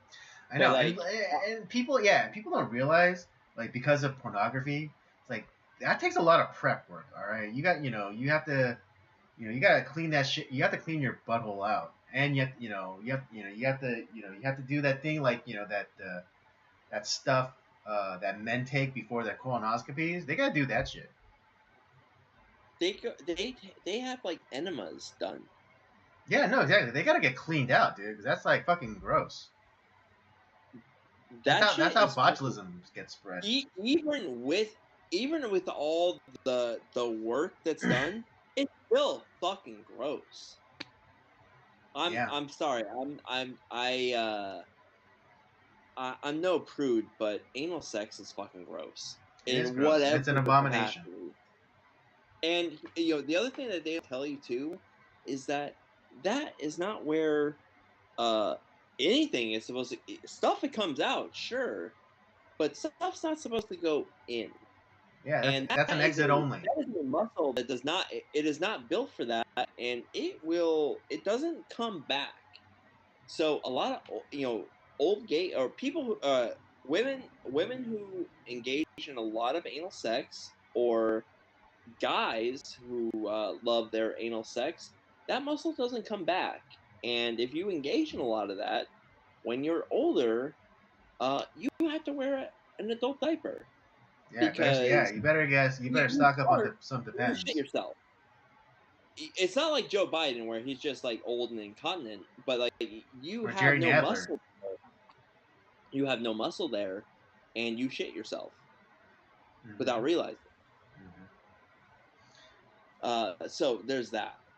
But no, they are Postmates. For Pride Month is promoting their. We're gonna help you find a bottom-friendly diet. So we're gonna help you find foods to help clean out your asshole, and because you're gonna be pounding that asshole a lot this month. It's like, are you? I don't use Postmates. I've never used Postmates.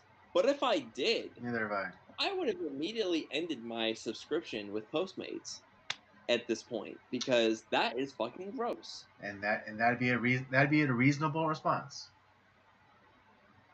Because I don't Postmates, all I care about is like I want to get my food delivered, because I'm too fucking lazy to go out and get it myself at that day. Although with all the fees and the tip and all that stuff, I mean it's not Postmates. It's not okay. Here's my one story against why I try not to use food delivery apps.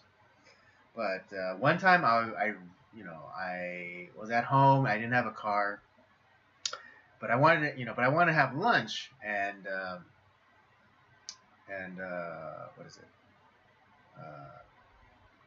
So I ordered from this place where from this Italian deli that I found and I really wanted to try. So I order it on Grubhub, and it Dude, comes that's it fucking expensive. right, and it comes the sandwich is about $12. Um, but when I ordered it through Grubhub with the taxes, with the fees, with the thing that that they because of AB 5 here in California, where every there's no such thing as like the gig economy is utterly destroyed by AB 5. Because now like all companies or employers are on the hook for uh, what is it, healthcare or whatever bullshit or whatever incentives. Um, Ugh. uh, because even though people have agreed to take on these small jobs like Uber or Lyft or Grubhub as a side hustle and not like their main thing, um, they basically passed a bill making all companies responsible for like healthcare insurance or whatever such Your bullshit. Let me guess. Your $12 sandwich costs about $45. I mean, it doubled the price. It was like $12, so it was so it ended up being 24, all included. Jesus Christ, dude. So, but yeah, that's like the reason why I tried my best not to use food delivery services. But anyways, yes. But with Postmates, yes. Like I don't know, like who thought that this was a good idea? Because I'm sure like it went through. I mean, I'm hoping that it went through uh, several rungs up the ladder, you know. But like no one think like this is really stupid? Do you think this is more egregious, or the Burger King ad with like you can get the top or the bottom buns? Both bottom buns or two top buns. I think this is more egregious because like Yeah, obviously. they weren't because Burger King wasn't advocating for the act, True. but True. But Postmate is. Oh, yeah. There's no doubt about this at all. So yeah, I'll leave it at that. Although I would have liked to talk about drag the family friendly drag events. Drag your kid to Pride. Yeah, Woo! Which but is worse, way fucking worse. yeah, but it is encouraging that I think on some level these people know what they're doing is fucked up because whenever there's like a camera in their face, they always you know try to fucking hide their face or they try to get out of there before anything they're able to like get their faces or whatever. So I'm encouraged by that by seeing that because like at some base level they understand what they're doing is shameful. Yeah, that I was just gonna say it's like maybe there's still some level of shame. We're not at that point where it's like it's not a letter in the alphabet soup that is LGBTQ or whatever ampersand whatever sign. Hmm. Um, we're not at that level yet, but we are dangerously close. Yeah, and I mean just think of and this is how you know that gay trumps black because there was a video of this guy and this black guy and he was just like walking he was just walking through. He didn't carry a sign, he didn't have a MAGA hat on, but immediately just he was just walking through and immediately these fucking masked Antifa whatever started harassing him and fucking like and like these two undercover policemen, one of them being black, came in and was like, "Hey man, why are you trying?" Well, like, he's like, you gotta get out of here. You stop causing a fuss. Stop causing a fuss. And the black guy's like, "I was just walking. All right, they were attacking me." Yeah. And the hilarious thing they're like they were attacking him with like the pride flags or whatever, and the the black cop says to the random black guy, it's like, oh well, but you're standing on their flag after he was being attacked that group of like again masked people. By that group of fags. Yeah, by that group of fags. There you go. Thank you for the assist. Yeah, by that by after this black man was minding his own fucking business, walking down the street, these fags come and attack him, and the cops come and fucking lecture him. And like and the one stupid thing that they got him on, quote unquote, got him on, was that like while like these fags were like beating on him with their flags, like his foot just happened to be stepping on the flag, and the black cop says to the other black guys like, oh, like, well, you're stepping on their flag. As you would say, Andy, this boss nigger was accosted by these fags. Exactly. Yeah, there you go. There you go. See, it doesn't feel good, Robert. Just say it, nigger. All right. It's just a word. Well, I am summoning my inner Fred Williamson. There you go. Come on.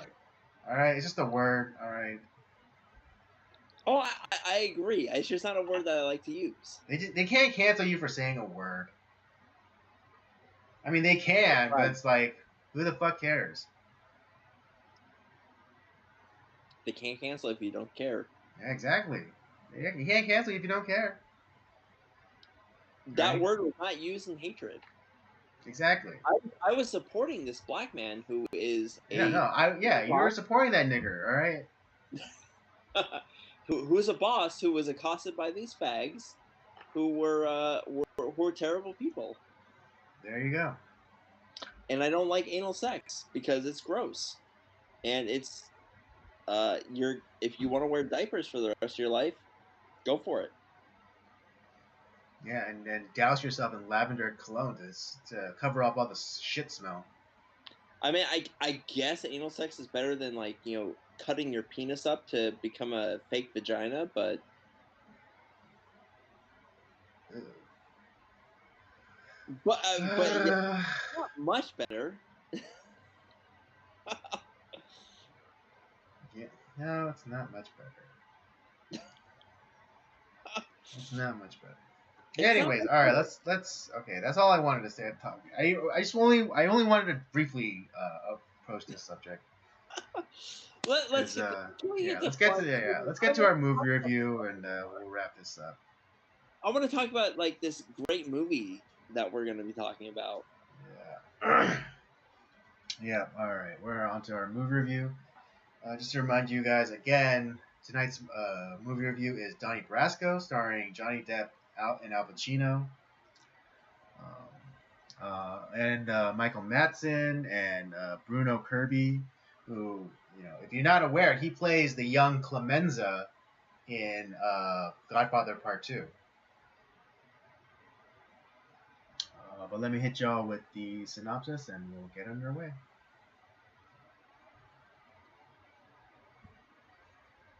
Okay. All right. Joseph Pistone is a FBI agent who has infiltrated one of the major New York mafia families and is living under the name Donnie Brasco. He develops a relationship with mob hitman Benjamin Lefty Ruggiero in order to get deeper undercover, but ends up developing a real friendship with the mafioso. As their relationship develops, Pistone must decide whether or not to complete his job, knowing that it will lead to the murder of his new friend. Donnie Brasco was released in 1997, directed by Mike Newell. So I have to say, 1997 was a stacked year for films. We got some really good stuff.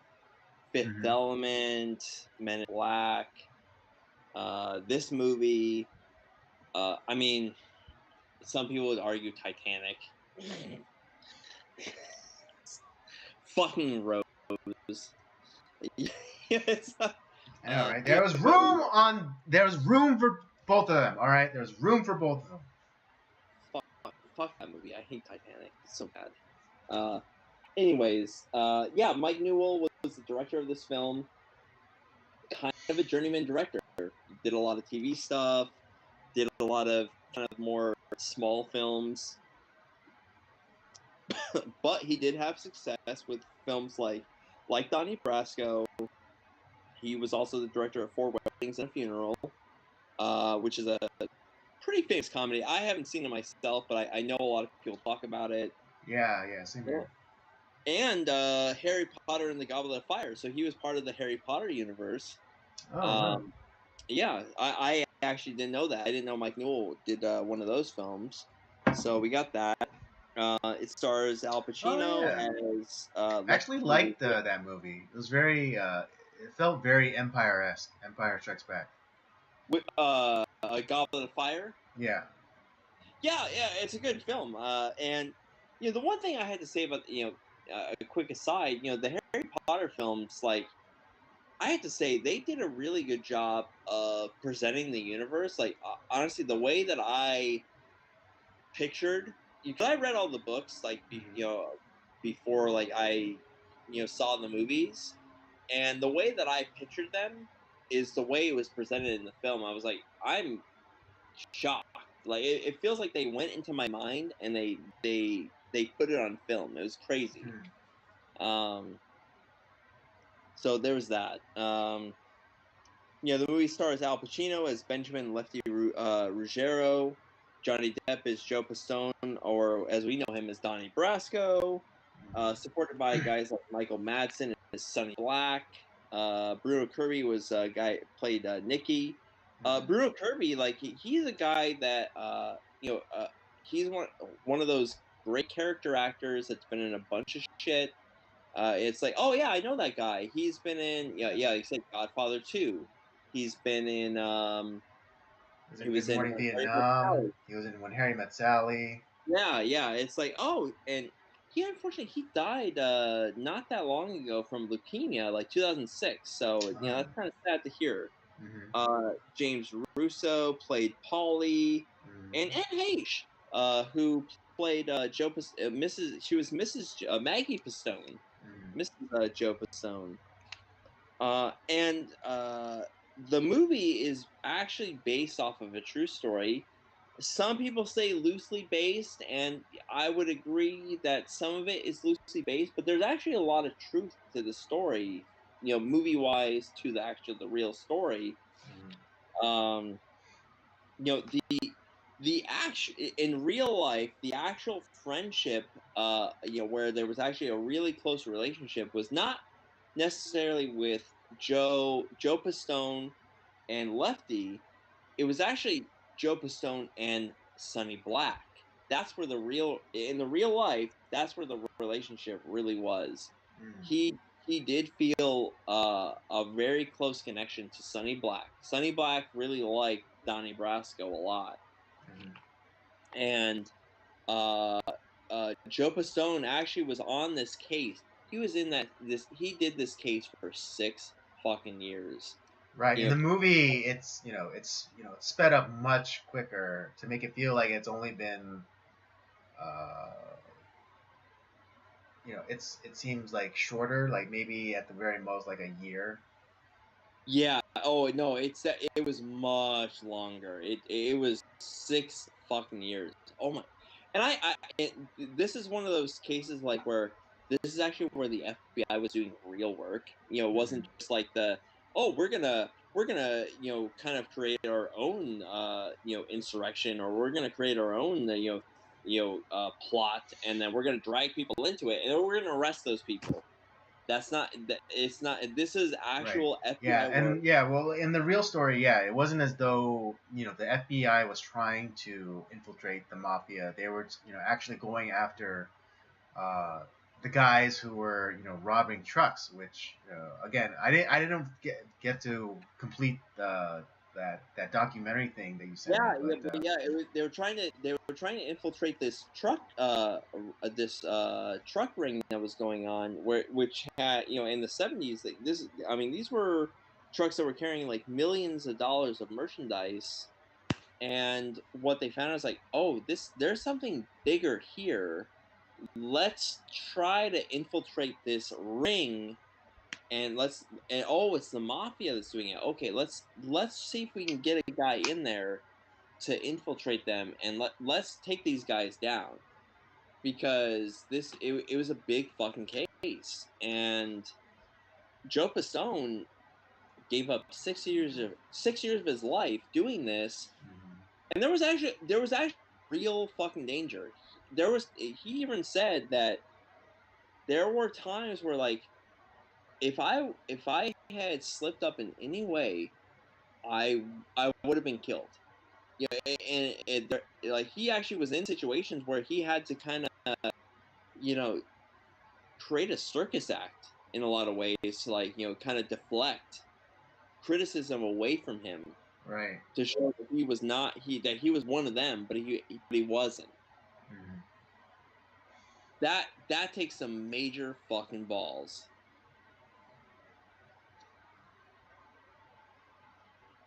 So, I mean, so in a lot of ways, obviously, like, this story is, because this movie is based off of a book that Joe Pistone wrote, and it's not the same thing. It's not. It is, like I said, it is loosely based off of that book. Joe Pistone was a consultant on this film, and like I said, the movie itself is very good. Despite, like, some of the inaccuracies, who the fuck cares? Mm-hmm. And like I said, Joe Pistone was a consultant. He didn't care. Right. I mean, yeah, it was like this guy's story, but it's like, yeah, take whatever creative license you need. Yeah, like, create a good movie out of this. It's like, who cares? Mm-hmm. And so, obviously, like, like I said, in the real story, Sonny Black is the guy that Joe Pistone really, that him and Donnie Brasco were the real friends, in the real story. But in this movie, Lefty is the guy, and it played spectacularly by Al Pacino. Uh, which actually, he doesn't play in, like, the Scent of a Woman Al Pacino. This is actually one of the few No, yeah, it's very subdued. Al Pacino roles that is not just crazy, over the top insanity. Mm-hmm. Yeah, it's very much subdued. And I mean, I guess, yeah, very much subdued, and like it's very believable too. Like you really believe that this guy is like someone who's been in like the mob for like good part of his life, and as it goes, as we'll we learn as it goes on, that he's been kind of like in the corporate world, like he's been passed up for promotion a lot of times. Well, and here's the thing, though, is the way that Lefty is thought of. I think that not only did the FBI, but I think that, the FBI in general, I think they thought more highly of Lefty than what was real, Mm-hmm. because you see over the course of the investigation, they had Lefty's picture way up at the top. Like, they thought he was one of the bosses, Mm-hmm. and then as more information comes in through Donnie Brasco, his picture goes from way up here Oh down right, here. yeah. There was like that, like they're switching. They switched Sonny Black's and Lefty's pictures. Yeah. So that's like, oh, wow. It shows, like, how, because obviously we're seeing the things through the eyes of Donnie Brasco, and so as time goes on, like, we think very highly of Lefty, but in Mm-hmm. reality, he's a grunt. Yeah, I mean I mean, in the hierarchy of the mob, I guess he'd be. I mean, is even with his advanced age, he's just slightly above an associate, like a newbie. Yeah. Now, is he a made guy? Yes, Yeah, but that's it. right. But yeah, but in terms of like ranking, yeah, like he's like just slightly above, like the initial initial introductory position, which Yeah, yeah, which and I yeah, which I think does go to I think I think it does inform like why he takes like such a paternal role uh, over Donnie, because I think he sees like a lot of potential in him to like advance, and he wants Donnie to have that, even though he himself like eventually has this almost jealousy of him like towards like the middle of the movie. yeah, and it's like he sees a lot of himself in Donnie, and we also see a lot of his angst. Those his apartment scenes Mm-hmm. where he's watching those like nature videos. That's that's him. He's Mm-hmm. watching himself on the on those nature shows because he Mm-hmm. thinks to himself he's the and they even mention like, oh, they talk about him as the old lion, Mm-hmm. but like he's weak Mm-hmm. in a lot of ways, which is like, man, it's so sad watching those scenes because does he have a lot of power? In a way he does, but at the same time he doesn't have any power. He's Mm-hmm. kind of he's a figurehead at best. Right. Man, if I didn't take that the week prior off, I would have totally included then Pool Hall Junkies in this movie, because there is a strong father figure, father son dynamic to that movie as well. Um, and actually like a good father role and a bad father role. Yeah. Uh, That I think offers like a really good contrast for the main character. And interestingly, one of the father figures gives the main character of that movie a lion speech as well, or like yeah. there's like there's a really good lion speech. Yeah, it's just kind of like I do feel bad for Lefty in a lot of ways because he this is not Michael Corleone in any No, way. This is a completely, yes, is it a mob movie? Absolutely. But it's not this is not Lefty is not Michael Corleone in any no. way. This is In a way, he's Fredo. Yeah. Yeah, and it's this is why Al Pacino is a great actor because this is this is almost the exact opposite of what he played in The Godfather. Mm-hmm. He's weak. Mm-hmm. He's in a lot. He's helpless. He is trying to. Does he feel actual genuine love for Donnie? Absolutely. I think he thinks of him more of a son than his Mm-hmm. own son. Right. This is what he wished his own son would have aspired to, Mm-hmm. but he his son is a degenerate, Right. cokehead. Mm-hmm. Yeah. And the other thing that was really sad to see is that obviously, oh, the mafia, that this is my family, this is like, who Yeah. They're more the my family than my actual family.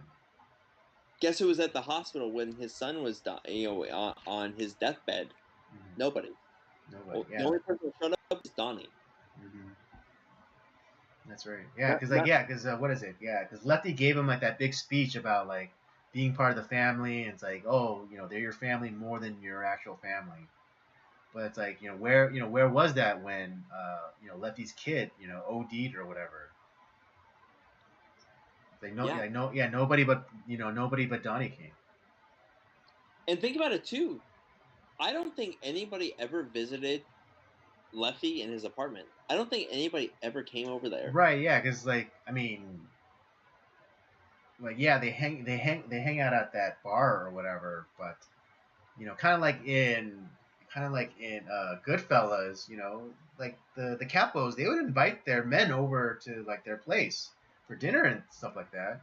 Right. But I mean, I don't think we see that from Sonny Black, but we don't see anyone who just comes by for like a social visit to Lefty's place. Like not Nikki, not any of Paulie, yeah, nope. Paulie, not any of the other guys. Not definitely not Sunny Red or Sunny Black. Fuck Hmm. no. Hmm. Yeah, especially it's odd because Sonny Black is almost indebted to Lefty because Lefty said like he's the one that took care of his family while he was in the prison. Yeah, and he pretty much like fuck you. It's kind of like he took what was definitely what was Lefty's. Should have been his position, Hmm. and it's like great. Yeah, and you know that that killed him. Hmm. Yeah, and then yeah, and that's why, and I think that's why you get like that scene like in Florida when he's like ribbing Sonny Black. That's kind of like his revenge. Yeah, But even though that he knows that he can't do anything more than that because what is it? Sonny Black is a skipper and he's not. yeah. This is really one of those things. Like, yeah, it's a great mob movie, but this is really a sad movie. It's Hmm. like you feel like uh, I can empathize with Lefty, Hmm. and obviously he sees Donnie as his son in a lot of Hmm. ways, and he wants Donnie to do well. But then like when Donnie gets is getting those opportunities, although obviously he's a FBI agent, it's like you betrayed me. It's like what the hell are you talking about, Left? I'm with you. I love you.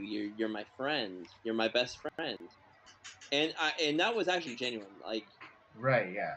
Donnie Brasco really did care about Lefty, and he even there's that whole speech with like him and his wife is like, I can't breathe. I want to get out. I want to be done with this. But if I leave, this guy who vouched for me, it's almost like I pulled the gun on him, and I pulled the trigger myself. Hmm. He's gonna die, and I'm trying to get him out of it. Hmm. It's like, and he is desperately trying to get this guy that he sees as like almost like his own father, Uh, trying to get him out of this situation. And it's like, just you got to get out of here, Left. Like they're gonna, it's not gonna end well for you. And it's like and that's where like it's not that he was the synopsis of the movie talks about how like oh there's always he Donnie Brasco, he's blurring lines. Is he really an FBI agent or is he a mobster? It's like that's not the case. He was always an FBI agent, but he is a loving person. He doesn't want to see this guy die because of his actions. right. And it's yeah, it was interesting. One of the most powerful lines in this movie, I think, is what with that confrontation that he does have with his wife, and then she says like, "I'm afraid you're becoming them," um, and he responds to her by saying like, "I am them." Not meaning like that he's like switched over sides or anything, but like that's the culture that he's from. Like he is Right. that. So it's not that he's traded loyal. He's flipped and like he's now gonna be a mafia guy. But he's saying like it's like I'm from like that culture. I'm from like, those guys like they're the same as like my father. They're the same guys that I grew up around my entire life. And he's responsible for like the actions that happen afterwards because Hmm. people died, and in real life they died. Sonny Black, who was you switch in real life. You switch out Lefty with Sonny Black.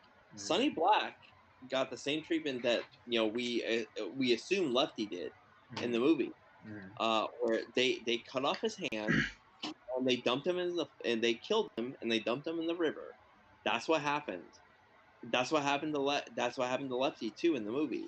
We don't see it obviously, but that's right. It's implied. Yeah. And it's like he is responsible, and that he's like, yeah, I am them. Like, like I'm responsible for what happens here, and not only like I can't breathe because I'm scared for my own life, but I'm scared for the people that I'm gonna kill because I can't get them out. I'm responsible for them. That's why I'm still here. This is why I'm still doing it.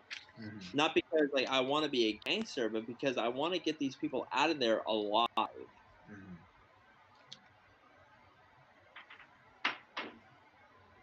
Yeah, and it's and I thought it was a very interesting little parallel to add in like his own family.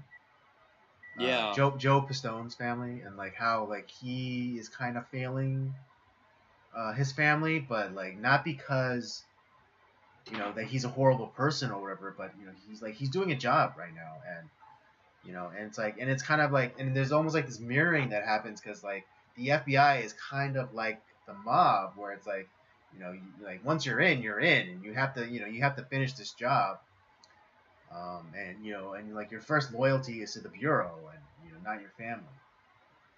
Yeah, that's the other. That's a great point. I didn't consider that, but yeah, you're right. And in a lot of ways, like the FBI is not really good to him, and the mob's not good to him either. Like he's really caught between two worlds. Right, On and I think that's like that's emblematic, not emblematic, but I think that's perfectly analogized in the last scene. After he's completed the mission, he he gets a check, a bonus check for $500 and a medal for meritorious service, and like the director of the FBI just comes in, snaps a picture, and then immediately bolts like to whatever next thing happens. like And so, oh, you did nothing. Thanks. and like, yeah, thanks for all your, he's like, you're a credit to the bureau, son. Like, and he was off. And like, yeah, not even taking like 10 seconds to like acknowledge his family, or the director of the director of the FBI, that is. Like, he's just like in, out, snap the picture, boom, out again. Yeah, kind of a cold thing to do. I mean, because Yeah, and in especially reality, if the movie follows the same timeline or about the same timeline as the real life, he was undercover for 6 years. That's 6 years of his life that he's gone. There's 6 years of being with his children, like all of like their special moments. Like in the movie, I think one of his daughters, was having her first communion, and I mean, like in Catholic and specifically Italian Catholic families, that's a huge event. that's a big fucking deal. Yeah, he'll never have that. He'll never be able to do that again. Mm-hmm. There's no it's going to be a big deal, not only for obviously for his wife, but for his daughter and for him too. And it's like, but at the same time, if he had just done that, it would have hindered the job, and he could have been killed, and his family could have been killed. Right. But yeah, like I said, as far going to our theme with this, there's definitely like this, like we kind of like talked about it, like, where Lefty and Donnie Brasco, they definitely have this like father son relationship, and Lefty is not necessarily the the best person per se. Mhm. You know, he obviously has made a lot of mistakes in his own life. He has like, well, although he has money, he doesn't really have money. Mhm. You know, he lives with his, you know, we think of it as his wife, but it's not. It's like his mistress and his son, and you can see he's miserable. Mhm. And when Donnie comes into his life, it's like he feels like it's almost like a renewal to him in a lot of ways. Like you see him, like you almost see him energized that Donnie's in his life, and you know Donnie becomes like his son that he Mhm. never had, because his son is a cokehead. You know, he's messed up, Mhm. and his son probably hates him. I think his son, Lefty's son, hates him. I guarantee Oh it. yeah, of course, of course. Because on like Christmas Day, where's Lefty's son? Just somewhere Yeah, else it's in. out. Yeah, yeah. Off in a coke den. Blitzed out of his mind. Yeah, and and when no one else, when Lefty's son is in the hospital, no one else is there. Not even like his mistress, like Annette.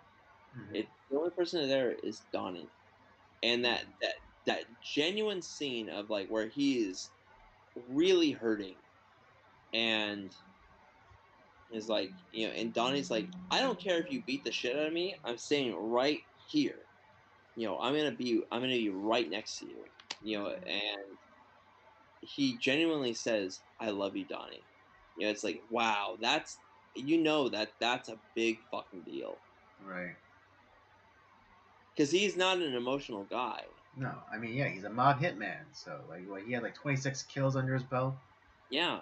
You know. And he not only shed tears, if you listen to the subtitles, he sobbed. He Yeah. wasn't crying, he sobbed. Yeah, and crying is not the same as sobbing. Sobbing is like that really deep kind of like emotional like release, where it's like you just can't like restrict hold back your emotions anymore, and you're Yeah, just and it's like, and after he kind of gained composure, he said, I love you, Donnie. Wow, that's a big fucking deal. And that's where like, oh, it's so, that scene, because like this movie, and if you've seen this movie before, it's gonna end badly. mhm, And because and that, I think this is I don't think that the this scene in particular, this is I think Donnie was always trying to get Lefty out, but this definitely is like, I gotta get this guy out of this. I can't let this guy die, mhm, because if I get out of this and it's revealed that I'm an agent, he's dead. He right, knows it, mhm, and that's why he stays in, and kind of doesn't he's not in contact with the FBI. He is doing everything he can to get this guy out, right, and ultimately it does not work. We see that final scene, like where Lefty is like, he's dressed in a suit, and he's watching the nature scene about like how the old cheetah, the old lion yeah. How the is hyenas like they do something to distract the mother, and then immediately like turn back on like the cub or whatever. exactly that. Like That's the a the very, vulnerable, the vulnerable. yeah, that's very important. Mm-hmm. And he even says, like, because this is after like the whole thing, like where it's revealed that Donnie is an agent, which did happen in real life. And he's like, there's no fucking way. Right, yeah. And They're like incredulous. It's like no way Donnie's an FBI agent. I think that, and Lefty's last words to Annette, his mistress, is like, if Donnie calls, tell him I said, it's like, if it was gonna be anybody, I'm glad it was you. And even then, like, there's still love between those two guys.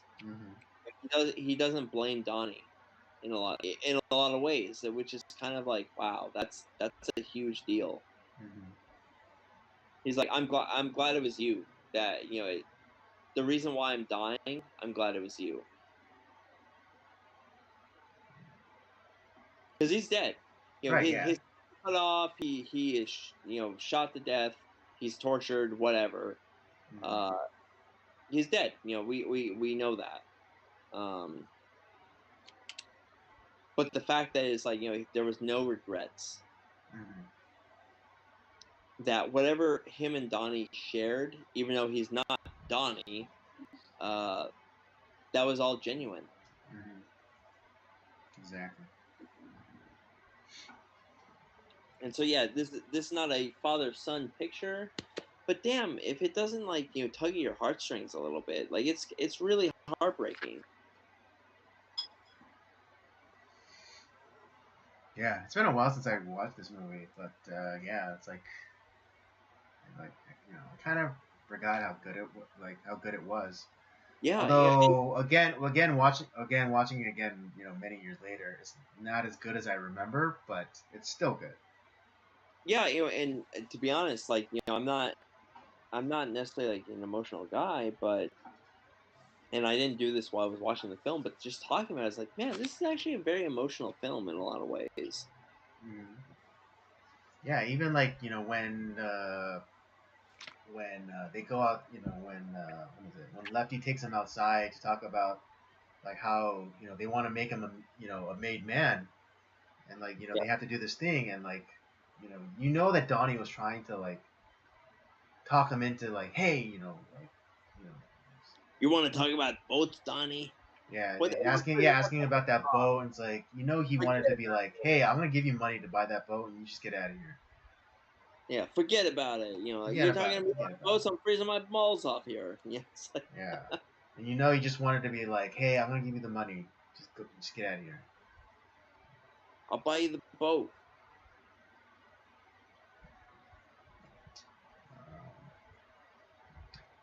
You know, like I said, it's a rough. It's a tough movie. It's a very emotional movie, but it's a very good movie at the same yeah, time.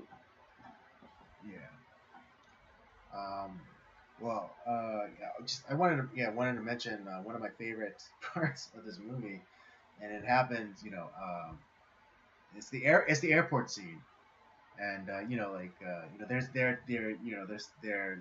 saying goodbye, they're seeing off, Sonny Black and the crew, and then there's the what is it, like the U.S. attorney for the Southern District, Dude, yeah, who they have like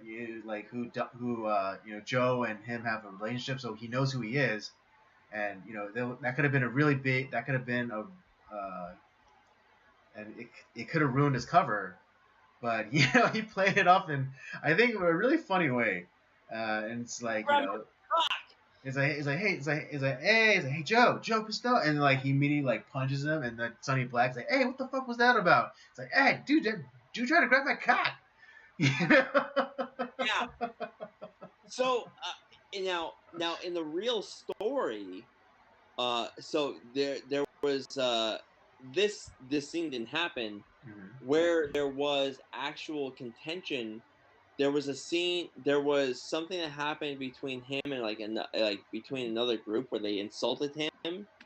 And obviously, like, there was other like made guys in that group, so he couldn't do anything to them. So what he did to, like, I couldn't be weak, I couldn't blow my cover. There was a guy that he was like, quote unquote connected guy, so he was like one of the lower tier guys. He beat the shit out of that guy, to show that, like, I'm one of you, like, you don't fuck with Donnie Brasco. And so it was kind of like, so we don't see that scene in the movie, but like where we do see that is like where he beats the shit out of that district attorney who tries to blow his cover. Yeah. That's But it's just so funny because it's like, yeah, when Sonny Black asks, like, what was that? It's like, dude, try to grab my cock. Yeah, which is great. That was funny. It was like I said, the movie makes it a lot of fun. Yeah. Although, yeah, and then I love the homage to that when they did the 21 Drum Street movie. Was Yeah, Yeah, it was like what was it?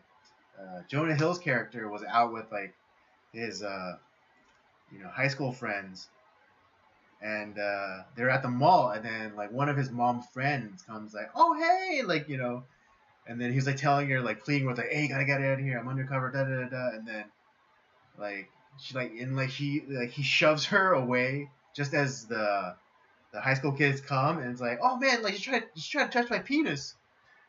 yeah. Right. Oh my god, I forgot about that. Yeah, you're right. Yeah. You know, he watched both those movies. Yeah. Like he definitely watched 21 Jump Street, but he definitely watched Donnie Brasco. Yeah. Oh, yeah, and then interestingly enough, some of the cast from the original show make cameo appearances, including Johnny Depp as an undercover police officer. That's right. That is right. 21 Jump Street was a great comedy film. Yeah, it really was. 22 Jump Street was not quite as good, but it still had its moments. But 21 Jump Street, the movie, Hmm. was fucking great. Absolutely. But yeah, no, I hadn't seen Donnie Brasco in 20 years. Hmm. Um, I remember like when I first watched it because I never saw it in theaters. But when I first watched it, it was kind of like it was kind of late at night. I actually I didn't realize that I came into it a little bit late, so I didn't realize it was actually a true story. Um, and so there was a lot of times like it's like, oh, it's a great mob movie, and like it's about like it's a cops and robbers movie, which it is, and I don't think I've revisited this movie since until what call it till we were starting the review, and yeah, I was like, oh my god, that's right, this is a real story that actually happened. And I actually, and I found the interviews about the actual like real life story, which are really interesting. I think that people should go and watch some of those interviews about the story. But the movie itself, the movie, while it's based off a real story, it changes some things around. It and it tells an equally interesting tale between like a father figure and a son figure, and like kind of the struggle that happens, and it's a really good movie. Sure, is it The Godfather or Goodfellas? No, but it definitely is like the next tier down.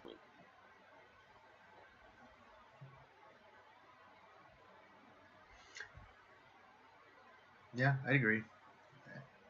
Um, And it doesn't hurt that they have like Johnny Depp and Al Pacino. I mean, it's like right. Yeah, and I mean even like the supporting cast too. I mean Michael Madsen, like, he was like you- coming up. And then yeah, of course they had Bruno Kirby, who like again one of reiterate, the greatest character actors of all time. he yeah, I mean Bruno Kirby, I mean he played the young Clemenza in Godfather Part Two. So I totally forgot that. And his dad was like a pretty famous actor too, Bruno Kirby Sr. mm.